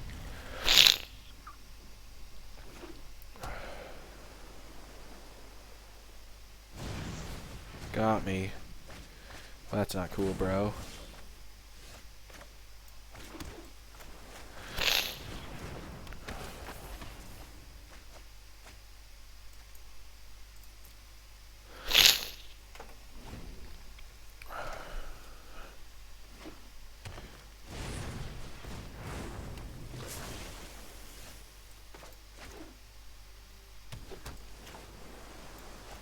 Let's just try to scry into lands.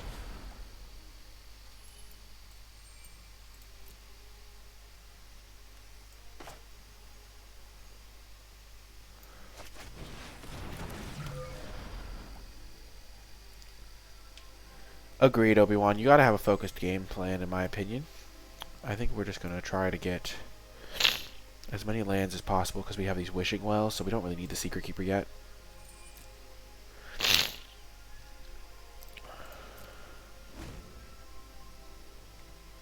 Because we're also going to shuffle things back to the top with our Midnight Clock.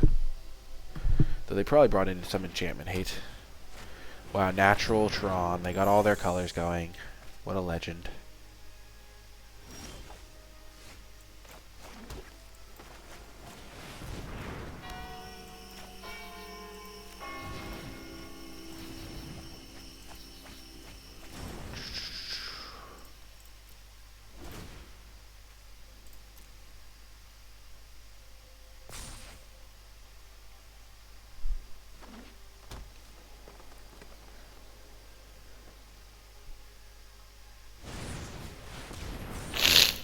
Okay, well, we're going to Scorching Dragonfire that one.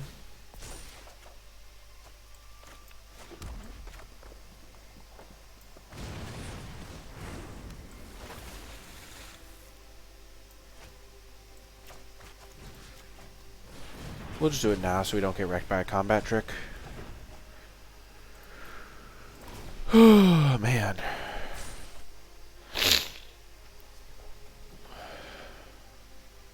Wow, they just do nothing.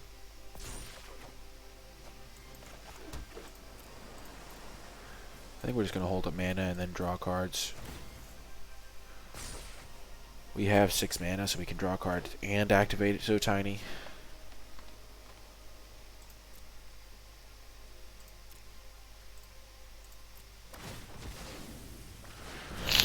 I think that's probably better than just putting clock counters out.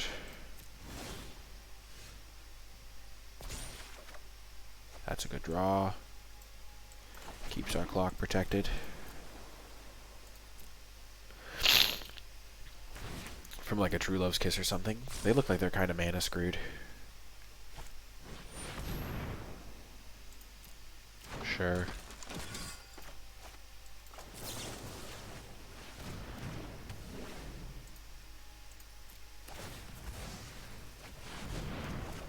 Nice.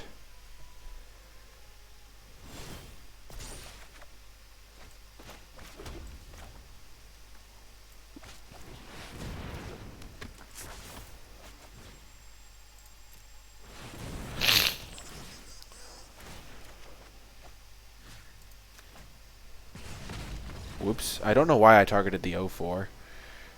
Opponent scoops it up. They have seen enough. And we're headed to the 4th round. Or we will play first, and we will keep this hand. It's not the greatest, but it has some lands. And we generally spend our lands pretty well.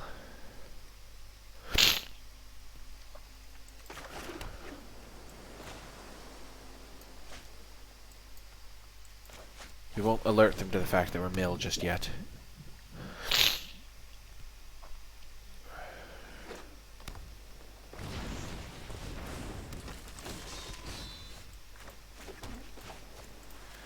I'm having flashbacks, I must say. Oh no. This card is a oh, never mind, we have So Tiny. Never mind, that card does nothing against us.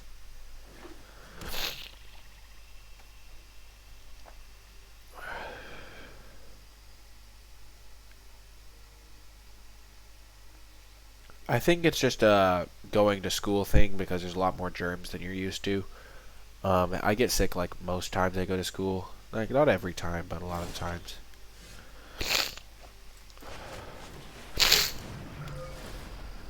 I got the sniffles.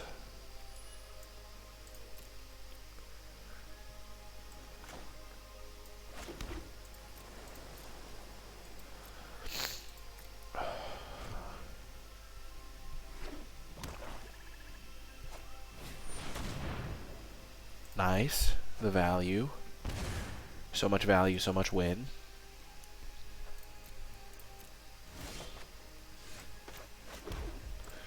We can draw 2 ourselves.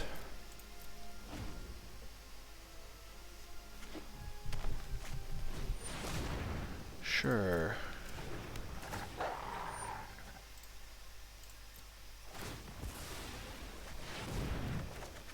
Nice.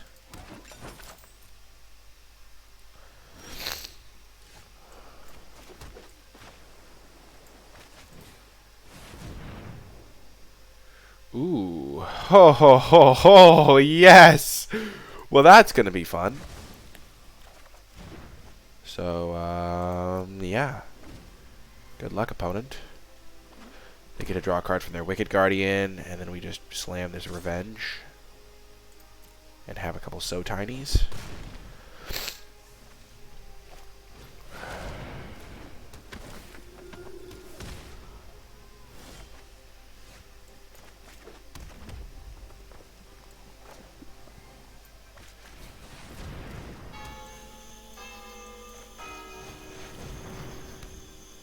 I guess the Flaxen Intruder's a problem, and I kind of screwed this up. Because they can just Reef Soul this, then Flaxen Intruder to kill my Revenge. So I screwed it up major. Major screw up. Major screw up. I done messed up, folks. I got overexcited. Not the end of the world, though.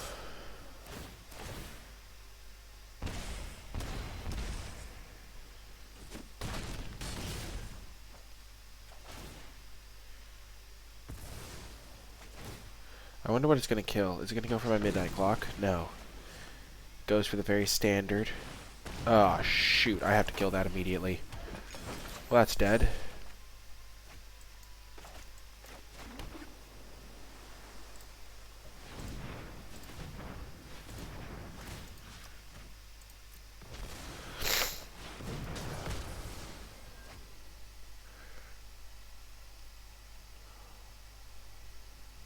That is a good point, Water. Very good point.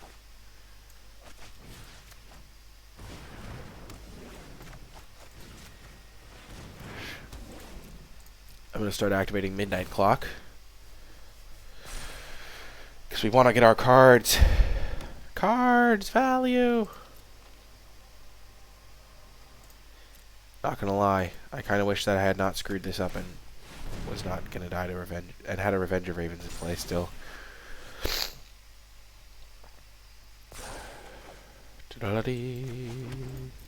We can add 3-hour things to it. That's good.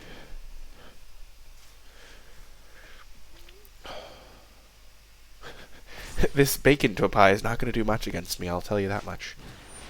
Neither is Spore Cap Spider. Not gonna lie, that doesn't really cut it.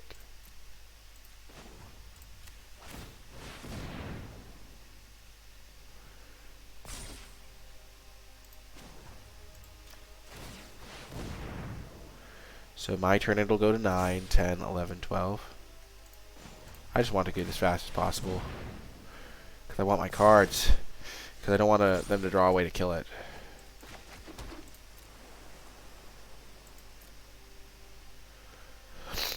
We'll try to get maximum value. So we'll just keep it up and then activate it on their turn, on their end step. After, of course, or... Sure, after we've so tinied this Surfarin.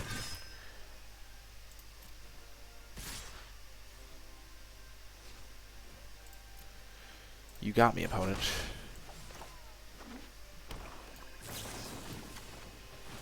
There is a Deathless Knight in their graveyard that they kind of have been ignoring. Not 100% sure why.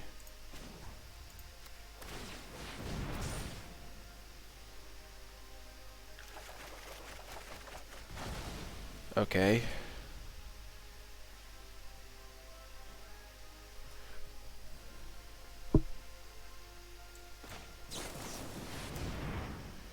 That's kind of fun.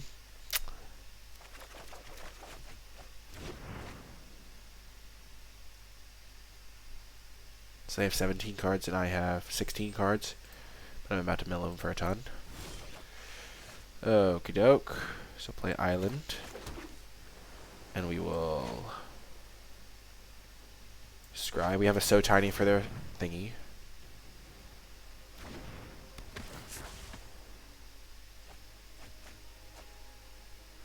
Those are both good.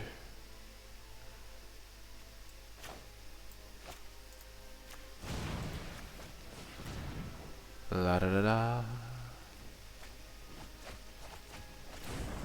La da da dee. They have a Forever Young. That's good to know.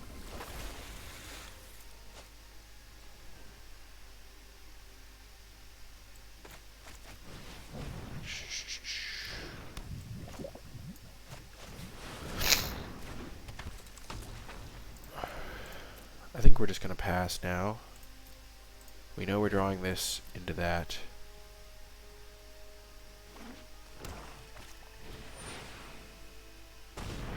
Sure. We can kill that next turn.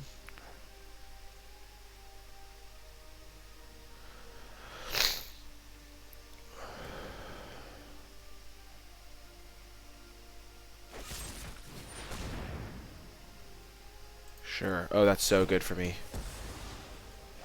So I take a damage. But they didn't mill me, which means that they would have milled stuff that I need. Okay, so we'll play our land.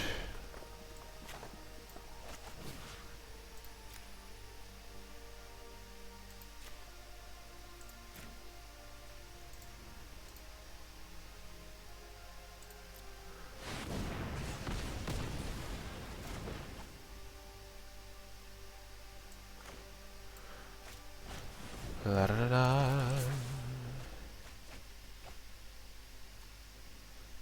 I think they're just dead next turn.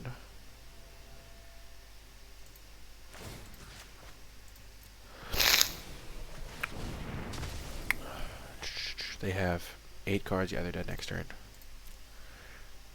Mill, play, bounce, mill.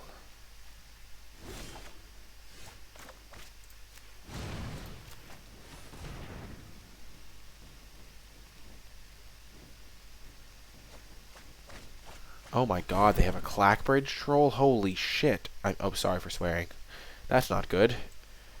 That's no bueno at all. Oh no. Well, I'm glad I know about that one. Yikes. Their deck is sick. Okie doke. Monsieur Clackbridge.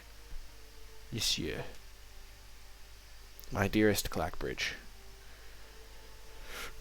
Oh man. How good is So Tiny in this matchup? It seems pretty legit. Like, I kind of want the So Tiny and the Runaway together.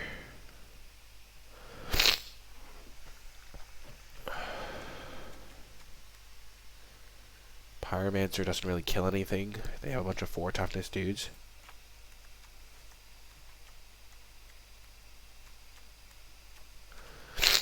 An Apprentice doesn't really do much either. Oh yeah, all the time. They don't really have a ton of small dudes. They kind of have just big guys. So we're just going to cut the Apprentice. Apprentice. Well, I hope they don't draw Clackbridge Troll, or Forever Young to get back Clackbridge Troll, or Sir Conrad. Well, this is a keeper. It's not great, but you do what you gotta do. Boom. We've got a great 3-drop.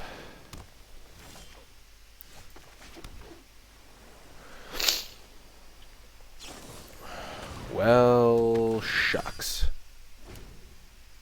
Their deck has unbelievably a large number of rares. Yes, they have a clunky draw. Life is good. I don't even think we trade these off because our 0-4 just blanks this. Well, there you go. We weren't trading anyway.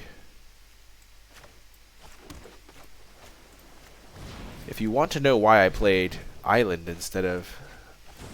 Oh my gosh, we milled 3 lands! And they're mana screwed. That's so good. If you want to know why we played it that way, instead of playing our mountain, know that there was no reason behind that logic. Well, we're going to Scorching that. We were trying to disguise it. Because we don't want them to play Clackbridge yet.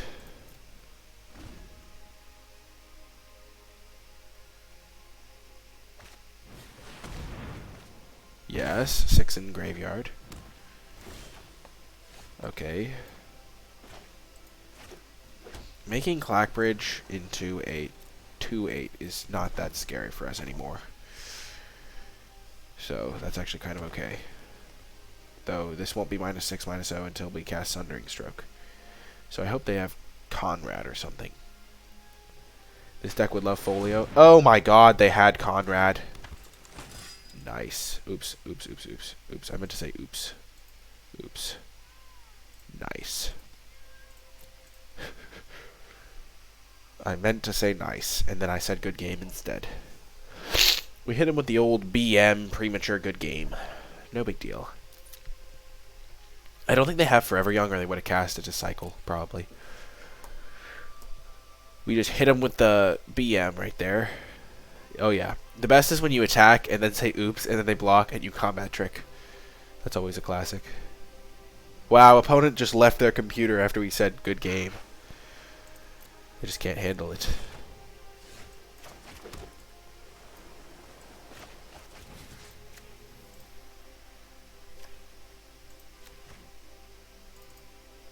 Three, 4, 1, 2.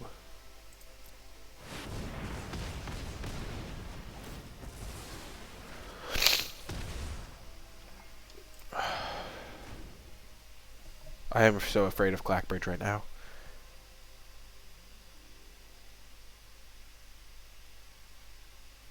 Don't Forever Young me, bro. No, they're looking at their graveyard. Shit. No. Oh, Deathless Knight. Okay. That's okay. No blocks. Holy shit. What legendary situation we find ourselves in. Well, that's good. We're going to save our...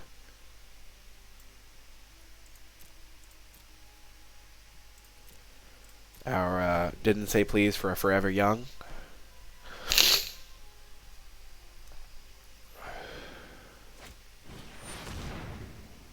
Honestly, we don't care about Clackbridge Troll.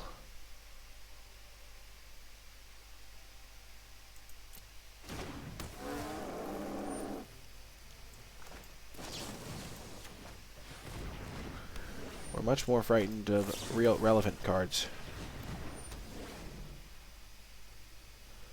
No, we don't care. We don't need to counter it, guys. We're fine.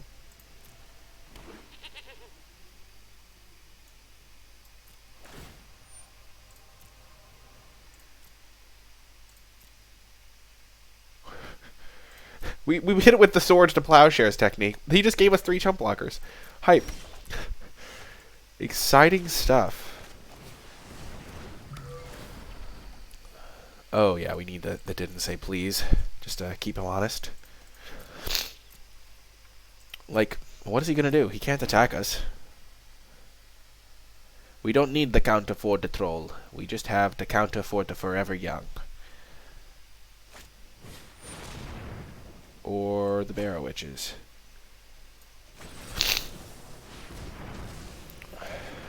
Because we don't want them getting back Conrad, pretty much at all costs.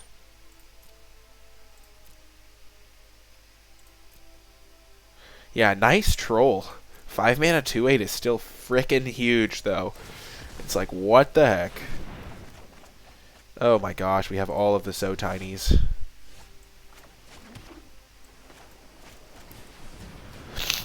I want to find my midnight clock. Because we have so many lands. They only have 14 left. We're saving this counter for Forever Young.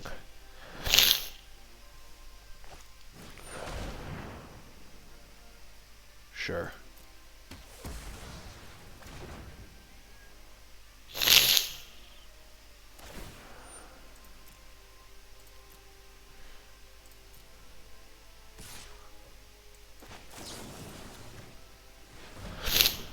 He is a small troll. He is friendly. He does not do damage. He does negative damage.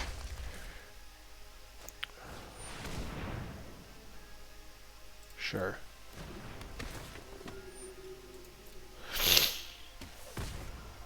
Well, that's unfortunate.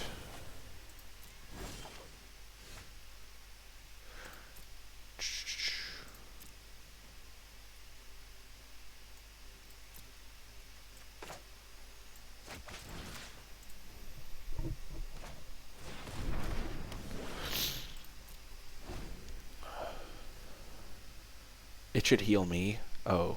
No, but the troll's the one eating the goats.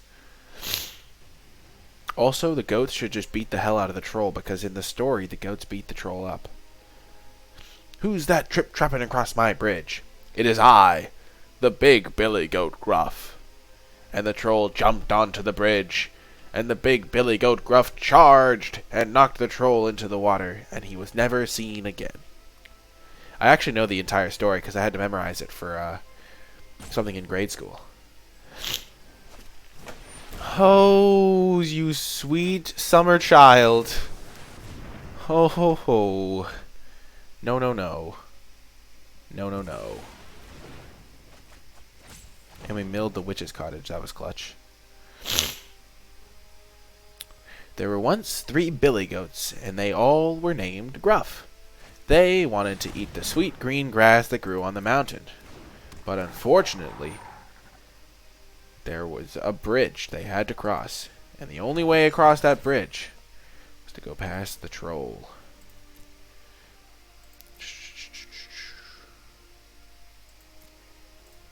We're saving this So Tiny.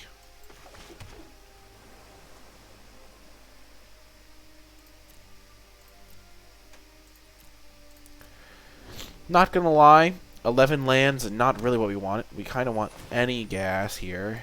We have completely destroyed our opponent in terms of value.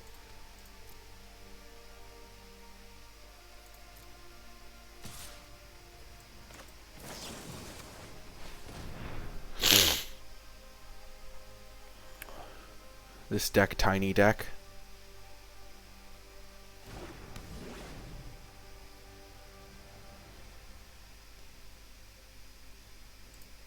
Gotta pay the troll. Gotta pay the toll.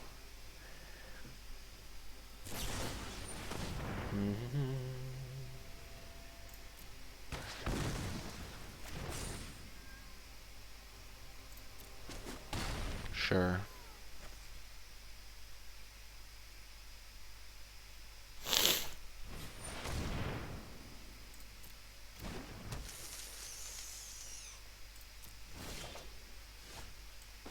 There you are, Midnight Clock.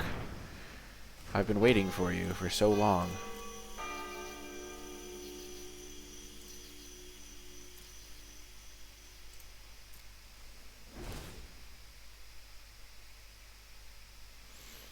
It may be too late.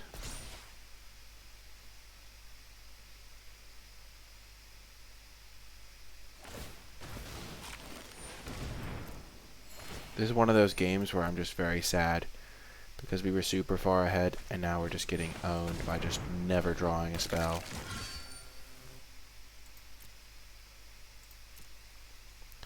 This having trample's not great.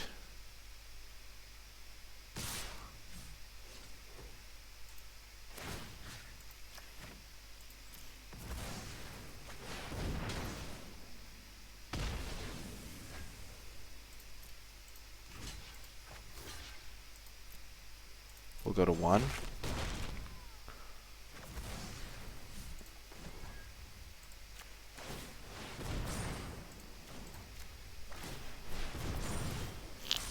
Big draw, yes. That's game, I think.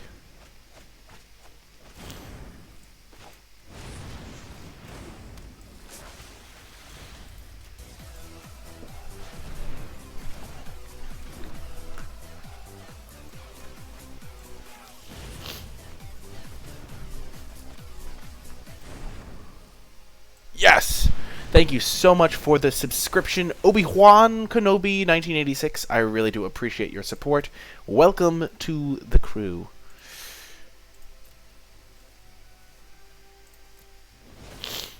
Man, what a rip. Merfolk Secret Keeper, just mailing them out. And that is how you beat not only Clackbridge Troll, but Forever Young, Sir Conrad, Barrow Witches. You just know your priorities, and you have So Tiny be an amazing removal spell. That's going to do it for that round, and I'll see you in the next one. Hello, and welcome to round 5. We are 3-1 with our sweet So Tiny control deck.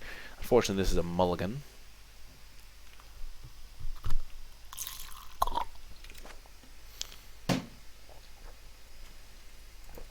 Oh, man. Ooh, this hand is much better. This hand is much better. I like this hand. We have our island.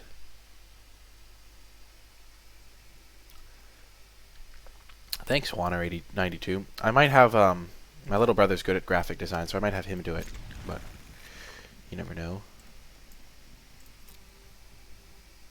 Someone made an Oko emote. That's actually awesome.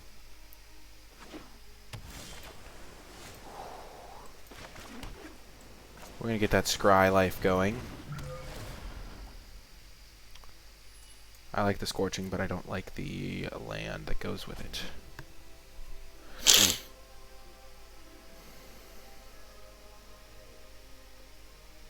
Man, our little community here has really grown since I started doing more streams. Honestly, that makes sense, logically speaking.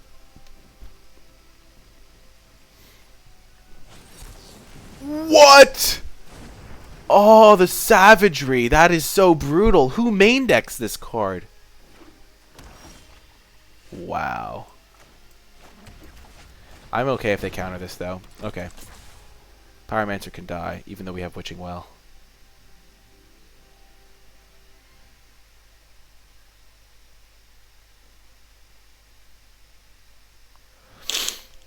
We can kind of just kill whatever we want. And we have counter magic.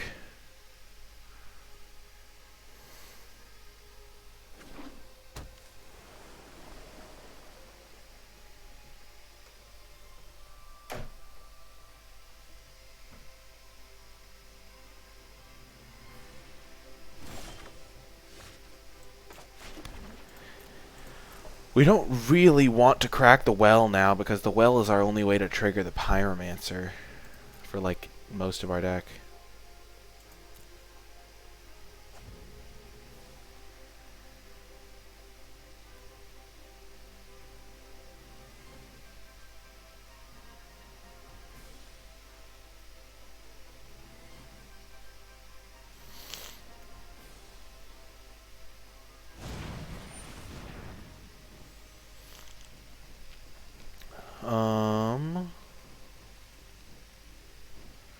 So we have one of our Secret Keepers is gone, and we really don't want to lose our Midnight Clock.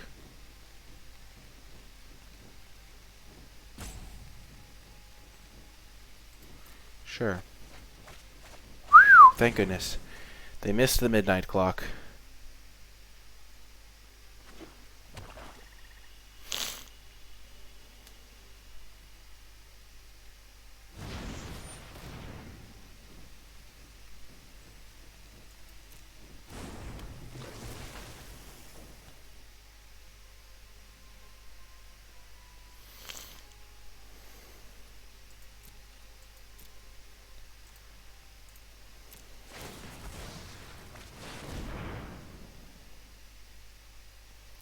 I hope they kill this guy.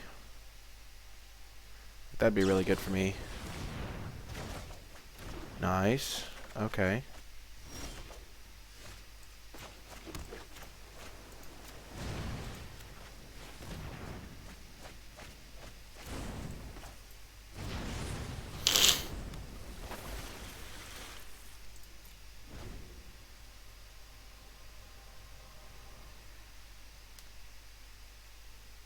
I'm kind of afraid of didn't say please. Not gonna lie.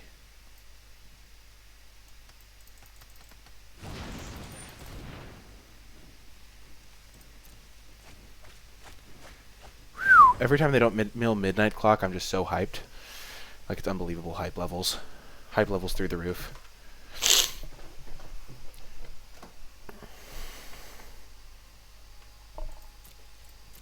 They're just holding it up.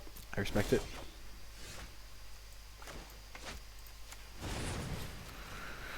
We'll go for the thing on our turn because we've been playing around their didn't say please because we want to hold up our didn't say please to counter theirs because that's just a way better exchange for us.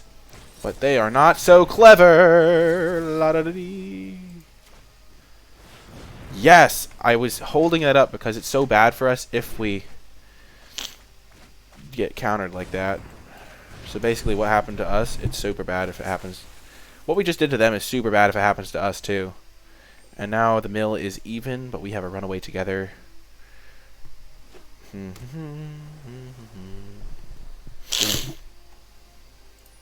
we have our clock still.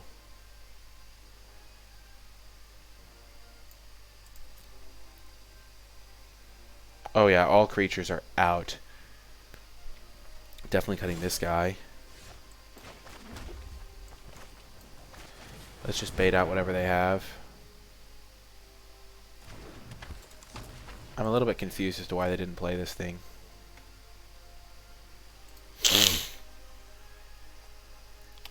A little tad bit confused. I mean, they do have Fairy Vandal, and they have a Drown in the Lock. They have 2 didn't say pleases, probably maybe even more. 2 runaway togethers. We milled a Secret Keeper.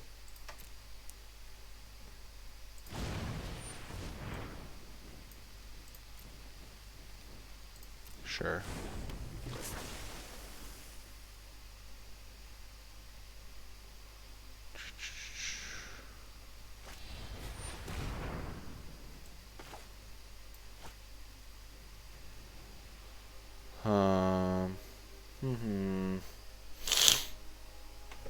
So they can... Maybe we shouldn't even be playing the Pyromancers. They have 17 cards in their deck, and we have 17 cards in our deck.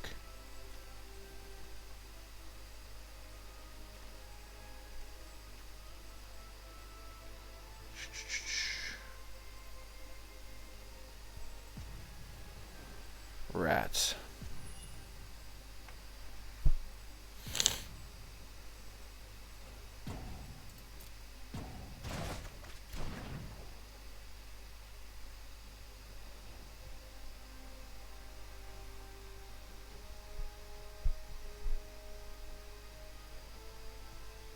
Don't mill my clock.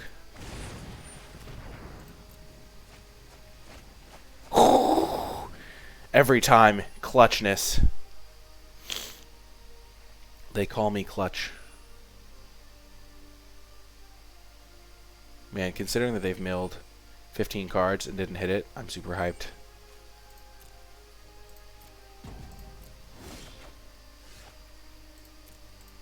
Not even going to play the Pyromancer. Honestly, all we want to draw are Forever Young. Or, I mean, our Didn't Say Please. Which we have. Do we have any left? We have 1 Didn't Say Please left. And we want to draw our midnight clock.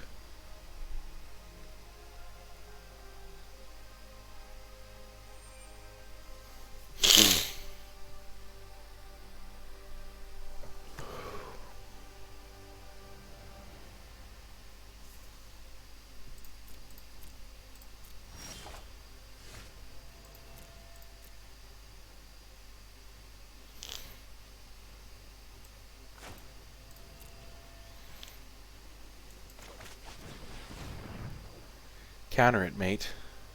Make my day. I'm pretty sure the way the wording works is because they choose 2 targets, if one of the targets goes away, the other one still resolves. That's just my understanding of it.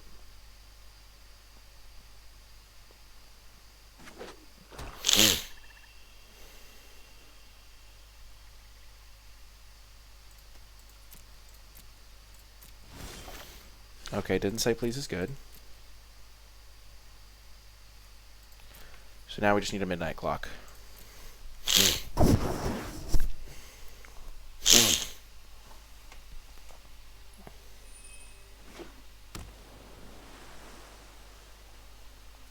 Come on, clock. Be my hero, yeah.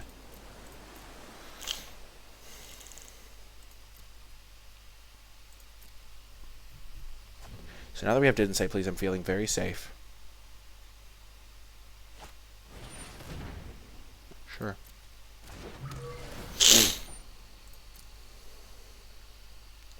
We just need this to protect our clock when we try to make the clock resolve. I'm like almost positive though, Obi-Wan.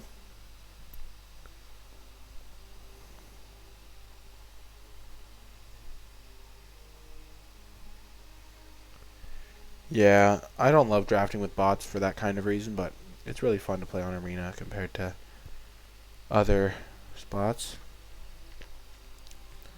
So they have 13 cards in deck. I have 9.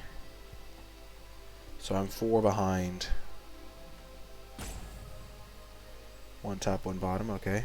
Give me the card I want.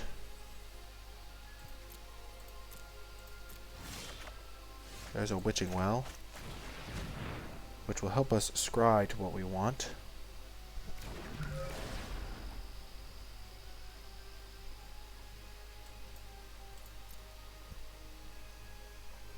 This is definitely a mill plan draft, and this is where we strike.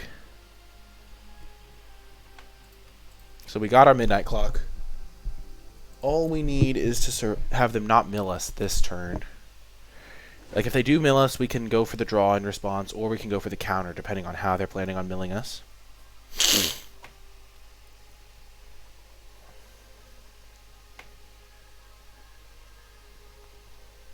Also, welcome, Mothbug.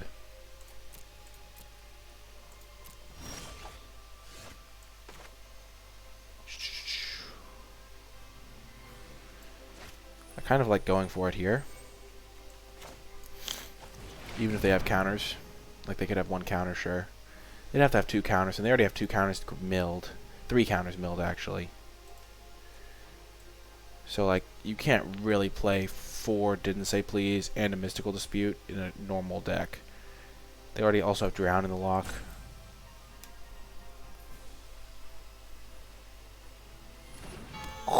It's in play, boys. It is in play. I repeat. We just need to start adding some counters. Nice. They would have tried to counter that if they had a counter spell.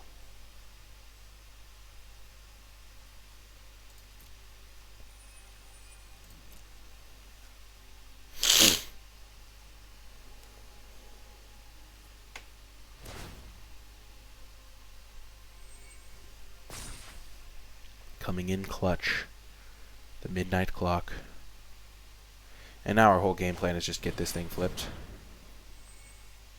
Sure. So we're going to go to 5 cards. That's fine by me. Man, Covetous Urge would have been pretty good, not going to lie.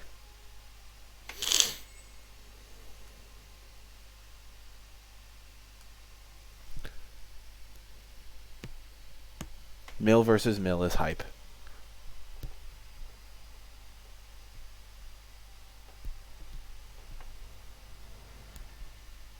Two to the bottom, okay.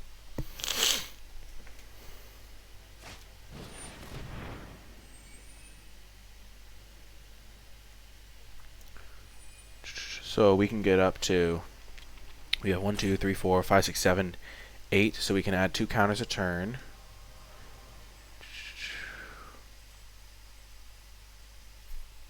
Man, this is brutal. So we're going to get 2, 3, 4, 5, 6, 7, 8, 9. Man, this is tricky.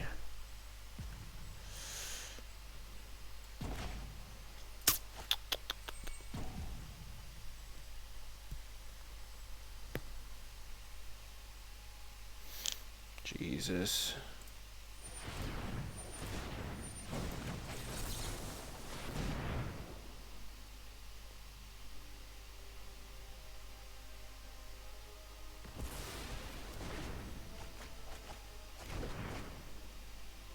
So now they're at 8 cards. Vantress Gargoyle, sure.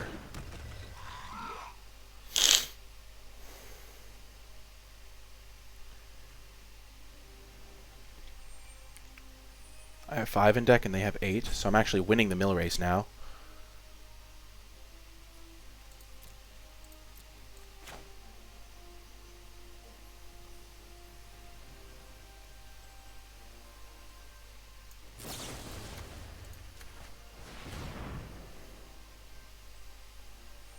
Because I have 5 in deck and they have 8. Oh my god.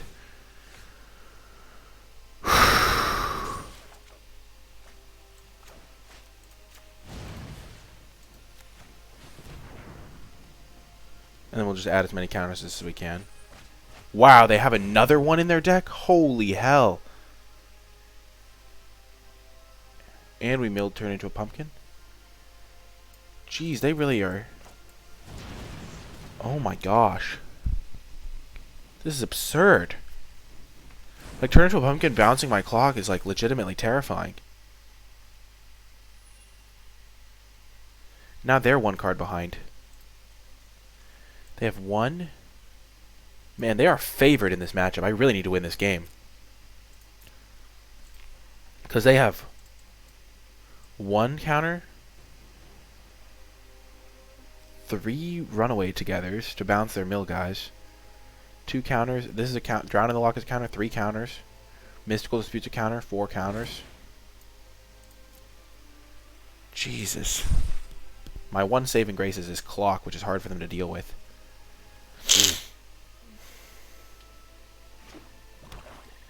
So they have 2 cards in hand that I don't know about. And the cards that are on the bottom, they scryed there.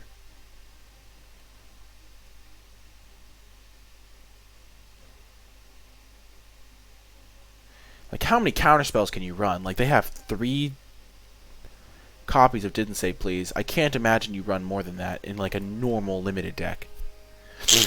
Unless you're coming prepared for just the mill mirror match. Okay, Vantress Gargoyle, sure. We're fine.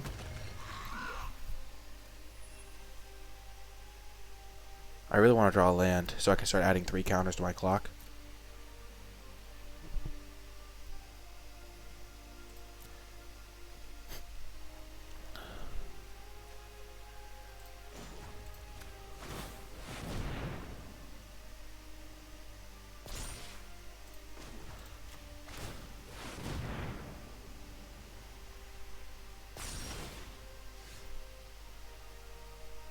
Land me. Oh my god, we can't play that.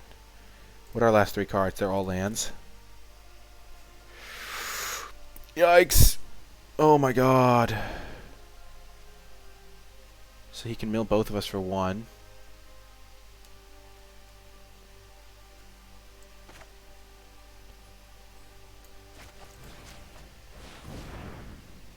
They have 3 cards. We have 3 cards.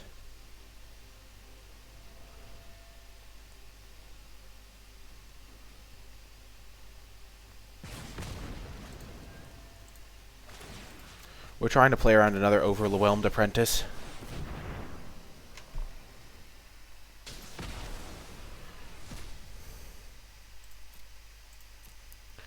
So this is going to go up to 8.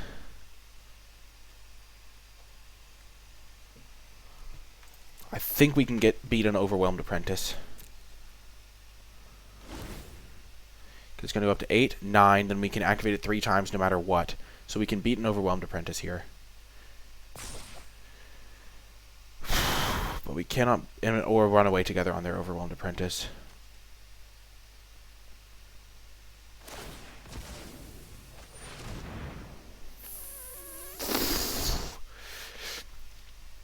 What is their bottom card?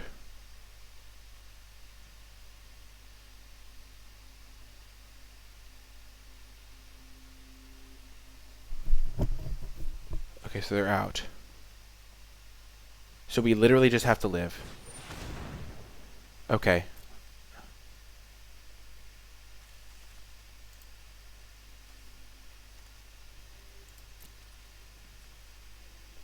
So we lose.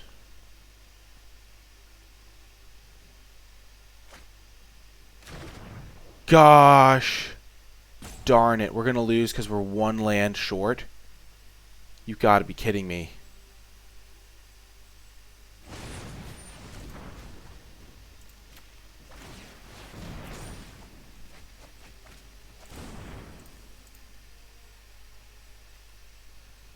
Oh my gosh.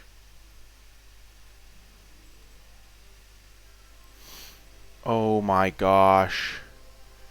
We're 1 land short. Oh man.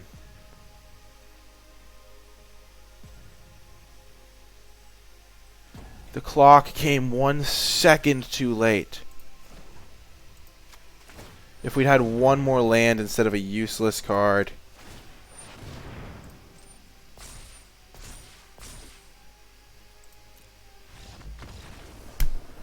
God! Oh, man, that sucks. That sucks so much. Oh my goodness. If we'd found the clock a turn sooner, their deck is going to be so hard to beat game 2. Bringing in our runaway together. Do we side into a different color? Like side into our black for Forever Youngs? I think that's a strategy. Like, our red cards are useless. Because we literally don't care about damage. So let's just side into our black cards. Because we have 2 Forever Youngs. So let's,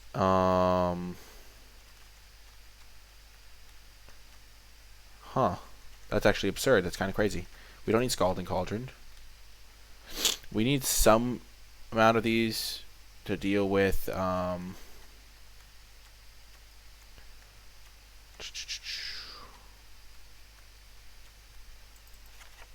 so let's add 6 swamps.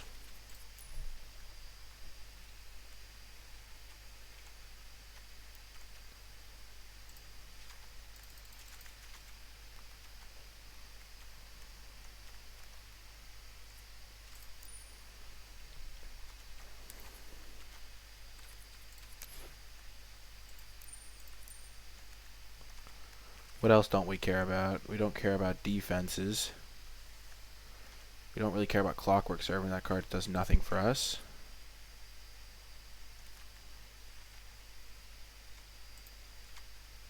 We just kind of want mana. This guy can also kind of do work.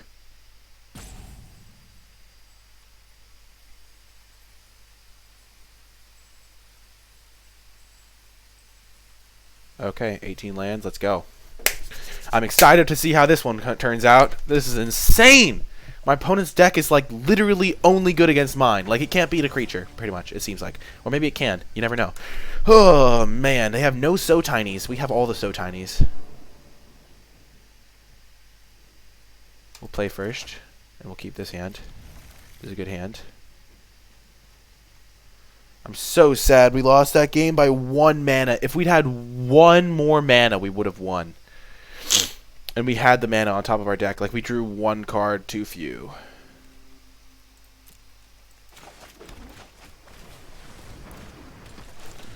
We only want to play creatures if those creatures mill them. And we want to keep lands, I think. Because we're going to get milled early. So we don't really want to put our good cards on top.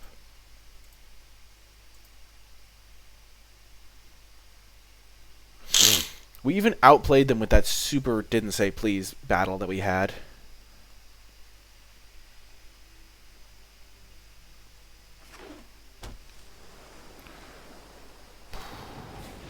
Opt. Okay.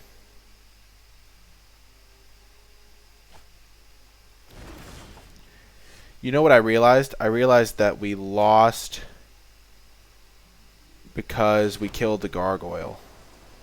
Though I'm not sure, because if we were like even on cards, so if the gargoyle activates, we might have died because they can mill themselves once they have 0 and then I die. So maybe if we had just drawn an extra card, we would have been fine.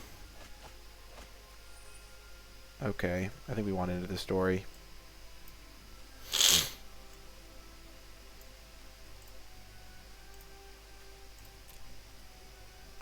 So we could have maybe won that.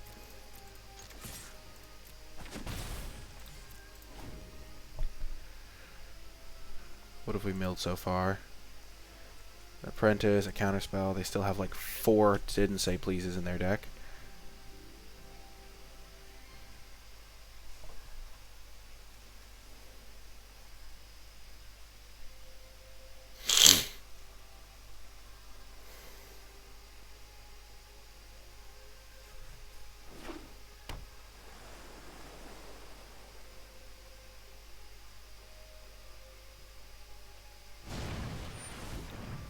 Sure.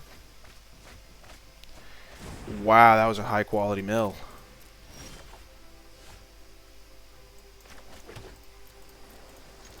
That's a little bit disappointing. Like they milled a Forever Young. They milled a Secret Keeper. It's okay. Such is life.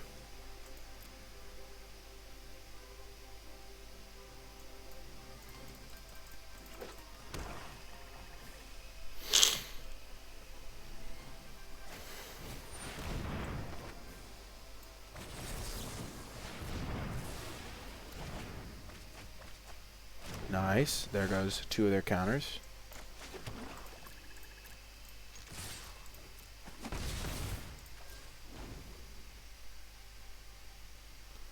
I really want to draw Covetous Urge.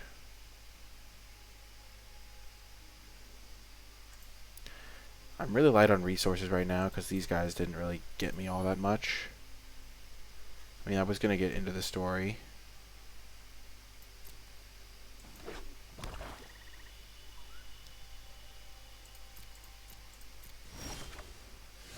Frick. I'm so sad. Because So Tiny is so bad. Like, honestly, maybe I should have just played more lands instead of So Tiny. But the problem is I know they have Fairy Vandal in their deck, which can just kind of own me. And so Tiny's like my only way to deal with that. Like, honestly, Ginger Brute was probably better than So Tiny.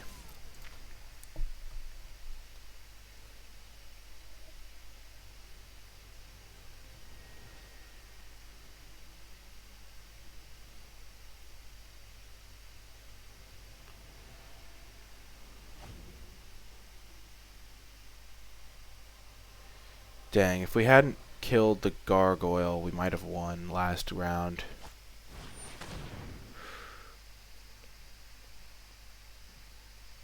Nice. So they have to exile a card from their hand? That's good. Oh, if you do. So they don't actually have to do it. Shoot. But they did just cast a card that did nothing, so that's nice.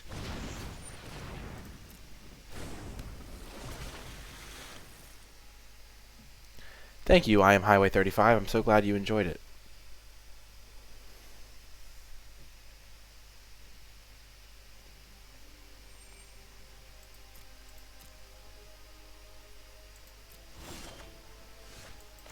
Honestly, I could have sided into a deck that had more lands.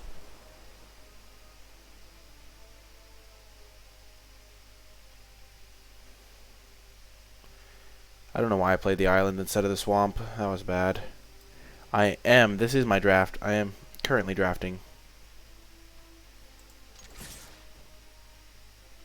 Oh, you mean in person? Not in person.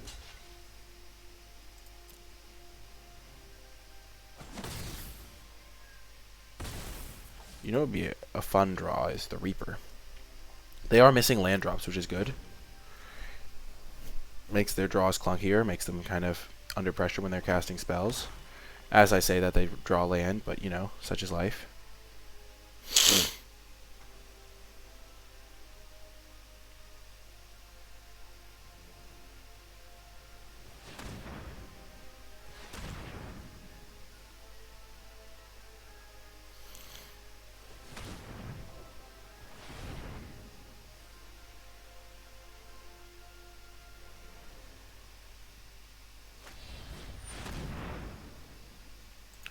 Well, that sucks. I really want to draw my midnight clock this turn.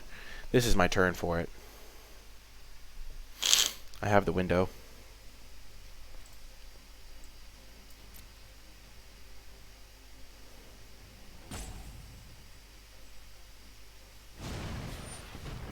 Come on. Okay. Witching Well was annoying for them to mill, because I really need resources.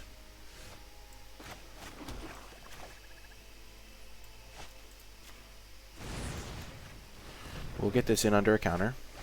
Ooh, nice. So we milled a lot of their good cards in the matchup, too. And we kind of are threatening them on damage. The beatdown hath commenced. Oh my gosh. This is insane. So we've milled one. We've milled 3 Didn't Say Please. I think they had a 4th one. And we milled their Drown in the Lock and Mystical. So they don't have any counters left, really.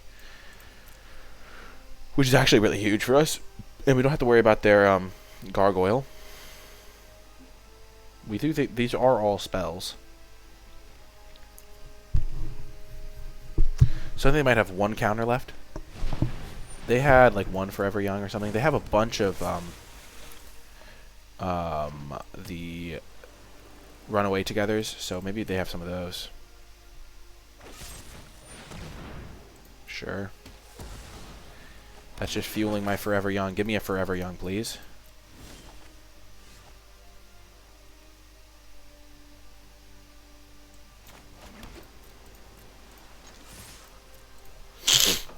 Man, them getting a food is actually kind of irritating. We're down to 14 cards in deck.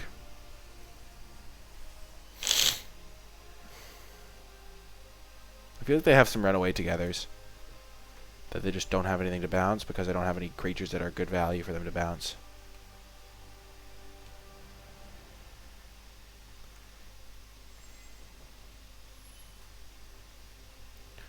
Man, I have not drawn well this game. I mean... Huh.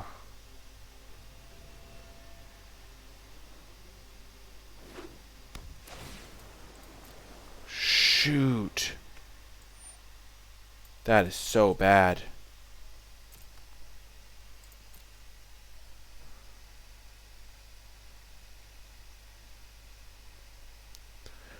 The reason I don't use it is because it kind of looks bad on screen. It takes up a lot of space, and also I can remember it in my head. I am Highway 35. Like, I just know what's in my deck, generally. Like, if I had to name every card left in my deck, I could probably do so reasonably well. Like, I have 2 more So Tinies. Give me my Midnight Clock.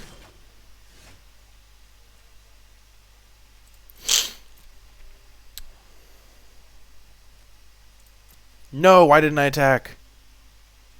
Oops. We're saving our Memory Theft because they love keeping their Secret Keeper in exile. I've discovered, and also we want to be able to just play this right before we play our clock.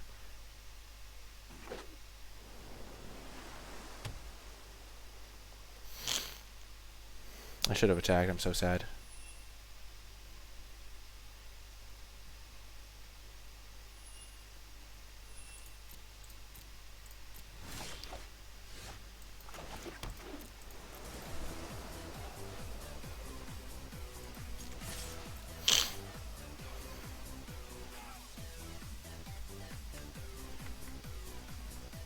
Thank you so much, Elrad178, for the follow. I really appreciate it.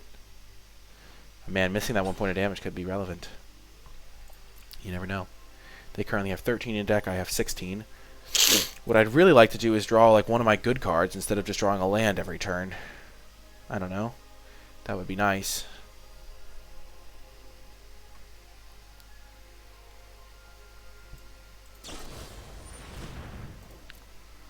Okay.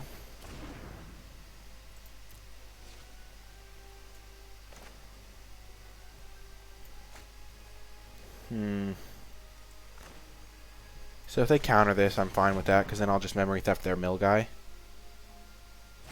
Perfect. Don't hit my clock. Okay, perfect.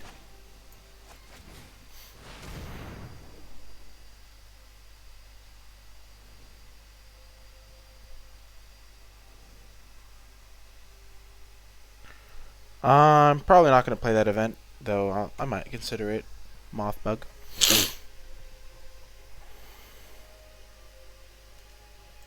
Well, their hand sucks. But so does mine, so not really saying much. So they have 12 cards and I have 13, so I'm winning the mill race. They have their useless hand. And I still have my clock in my deck. So I'm actually feeling pretty favored right now. And I have Forever Youngs. Oh, you've got to be kidding me. Gosh! No! That was unbelievable. Holy shit. Holy. Oh my god, that was so bad. Not only did they frickin' top deck like a god, but then they hit my best 4 draws. What are the odds? I can't even frickin' imagine. Jesus Christ. God, no. You lucky son. I mean, even if I draw Covetous Urge, I can, like, Covetous Urge their stupid counterspell or their Forever Young. Oh my gosh. I don't even have a way to win now. Because that's my 3rd Secret Keeper. Both of my Forever Youngs got milled. My Midnight Clock was my very next draw, and all I can draw are So Tinies. Holy hell. That was unbelievable. Literally any of these four cards that he mills, I could win if I drew those cards. But now I don't have any outs.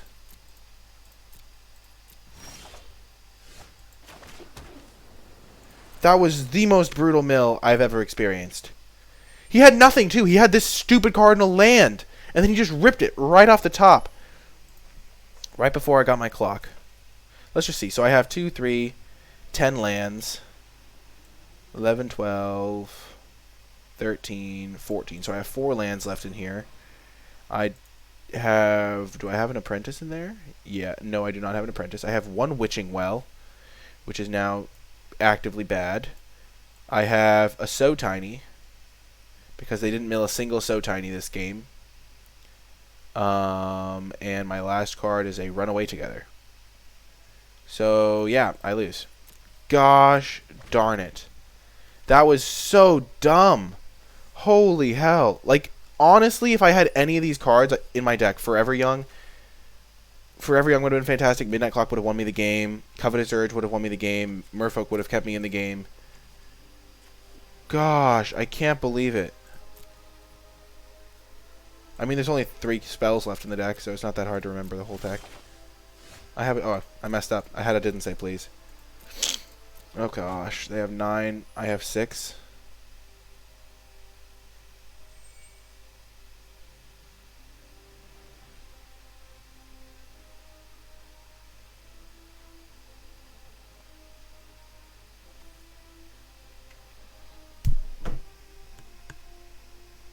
I didn't remember the whole deck. I forgot I had it. I guess I sided out more So Tinies than I thought. Yeah, I must have. What a luck sack. This guy is an actual luck god.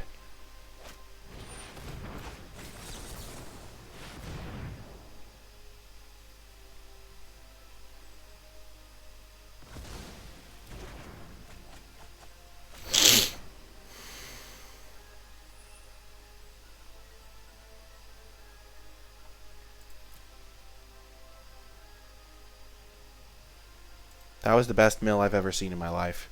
He hit all of my outs. Okay. We actually have a chance here. If he has nothing and draws nothing for 3 turns. Which I doubt. But if it happens, then we could have him.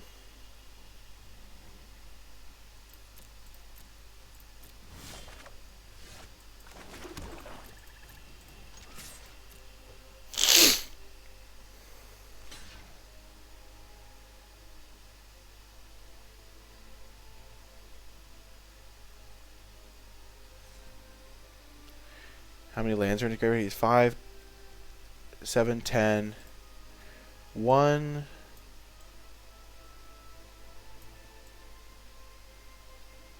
2. Really only 2 lands? 2 lands. So he's got 6 lands left.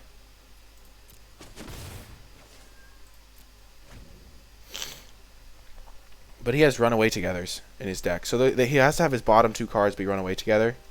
Because he has 1 Runaway Together, 2 Runaway Together. I know he has a third one. Oh, there's his third one.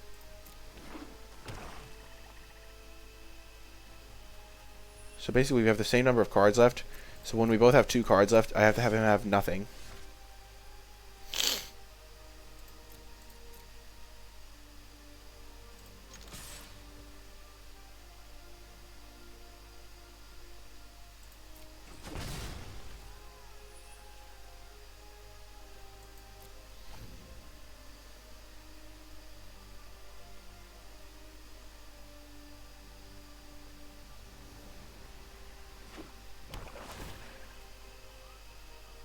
Gosh darn it.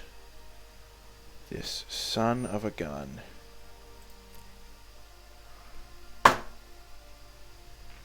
He has a frickin' Witch's Cottage. And 2 of the Mystic Sanctuaries. This is so sad.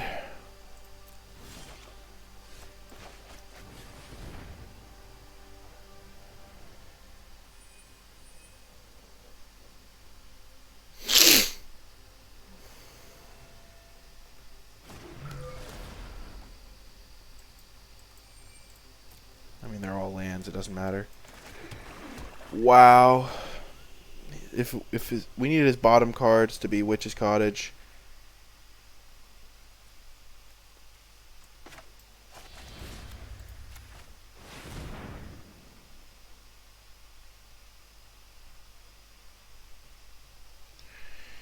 Wow.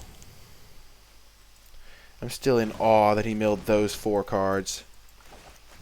He needed to mill both Forever Youngs and my Covetous Urge and all my secret, and at least one of my, I think he milled 2 of my Secret Keepers. Maybe, yeah, because I mean, how else do they get in the graveyard?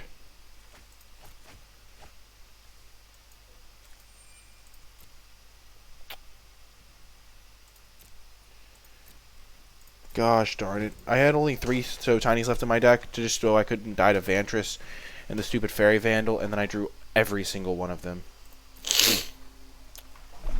Gosh darn it.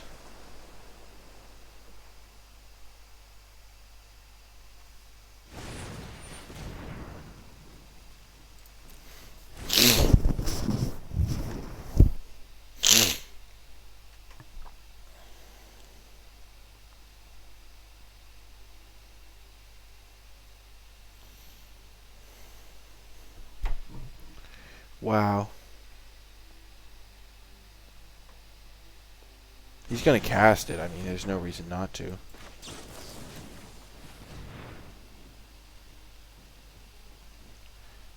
Let's just show off our magnificent draw. Actually, let's just concede. Oh my god! Jesus!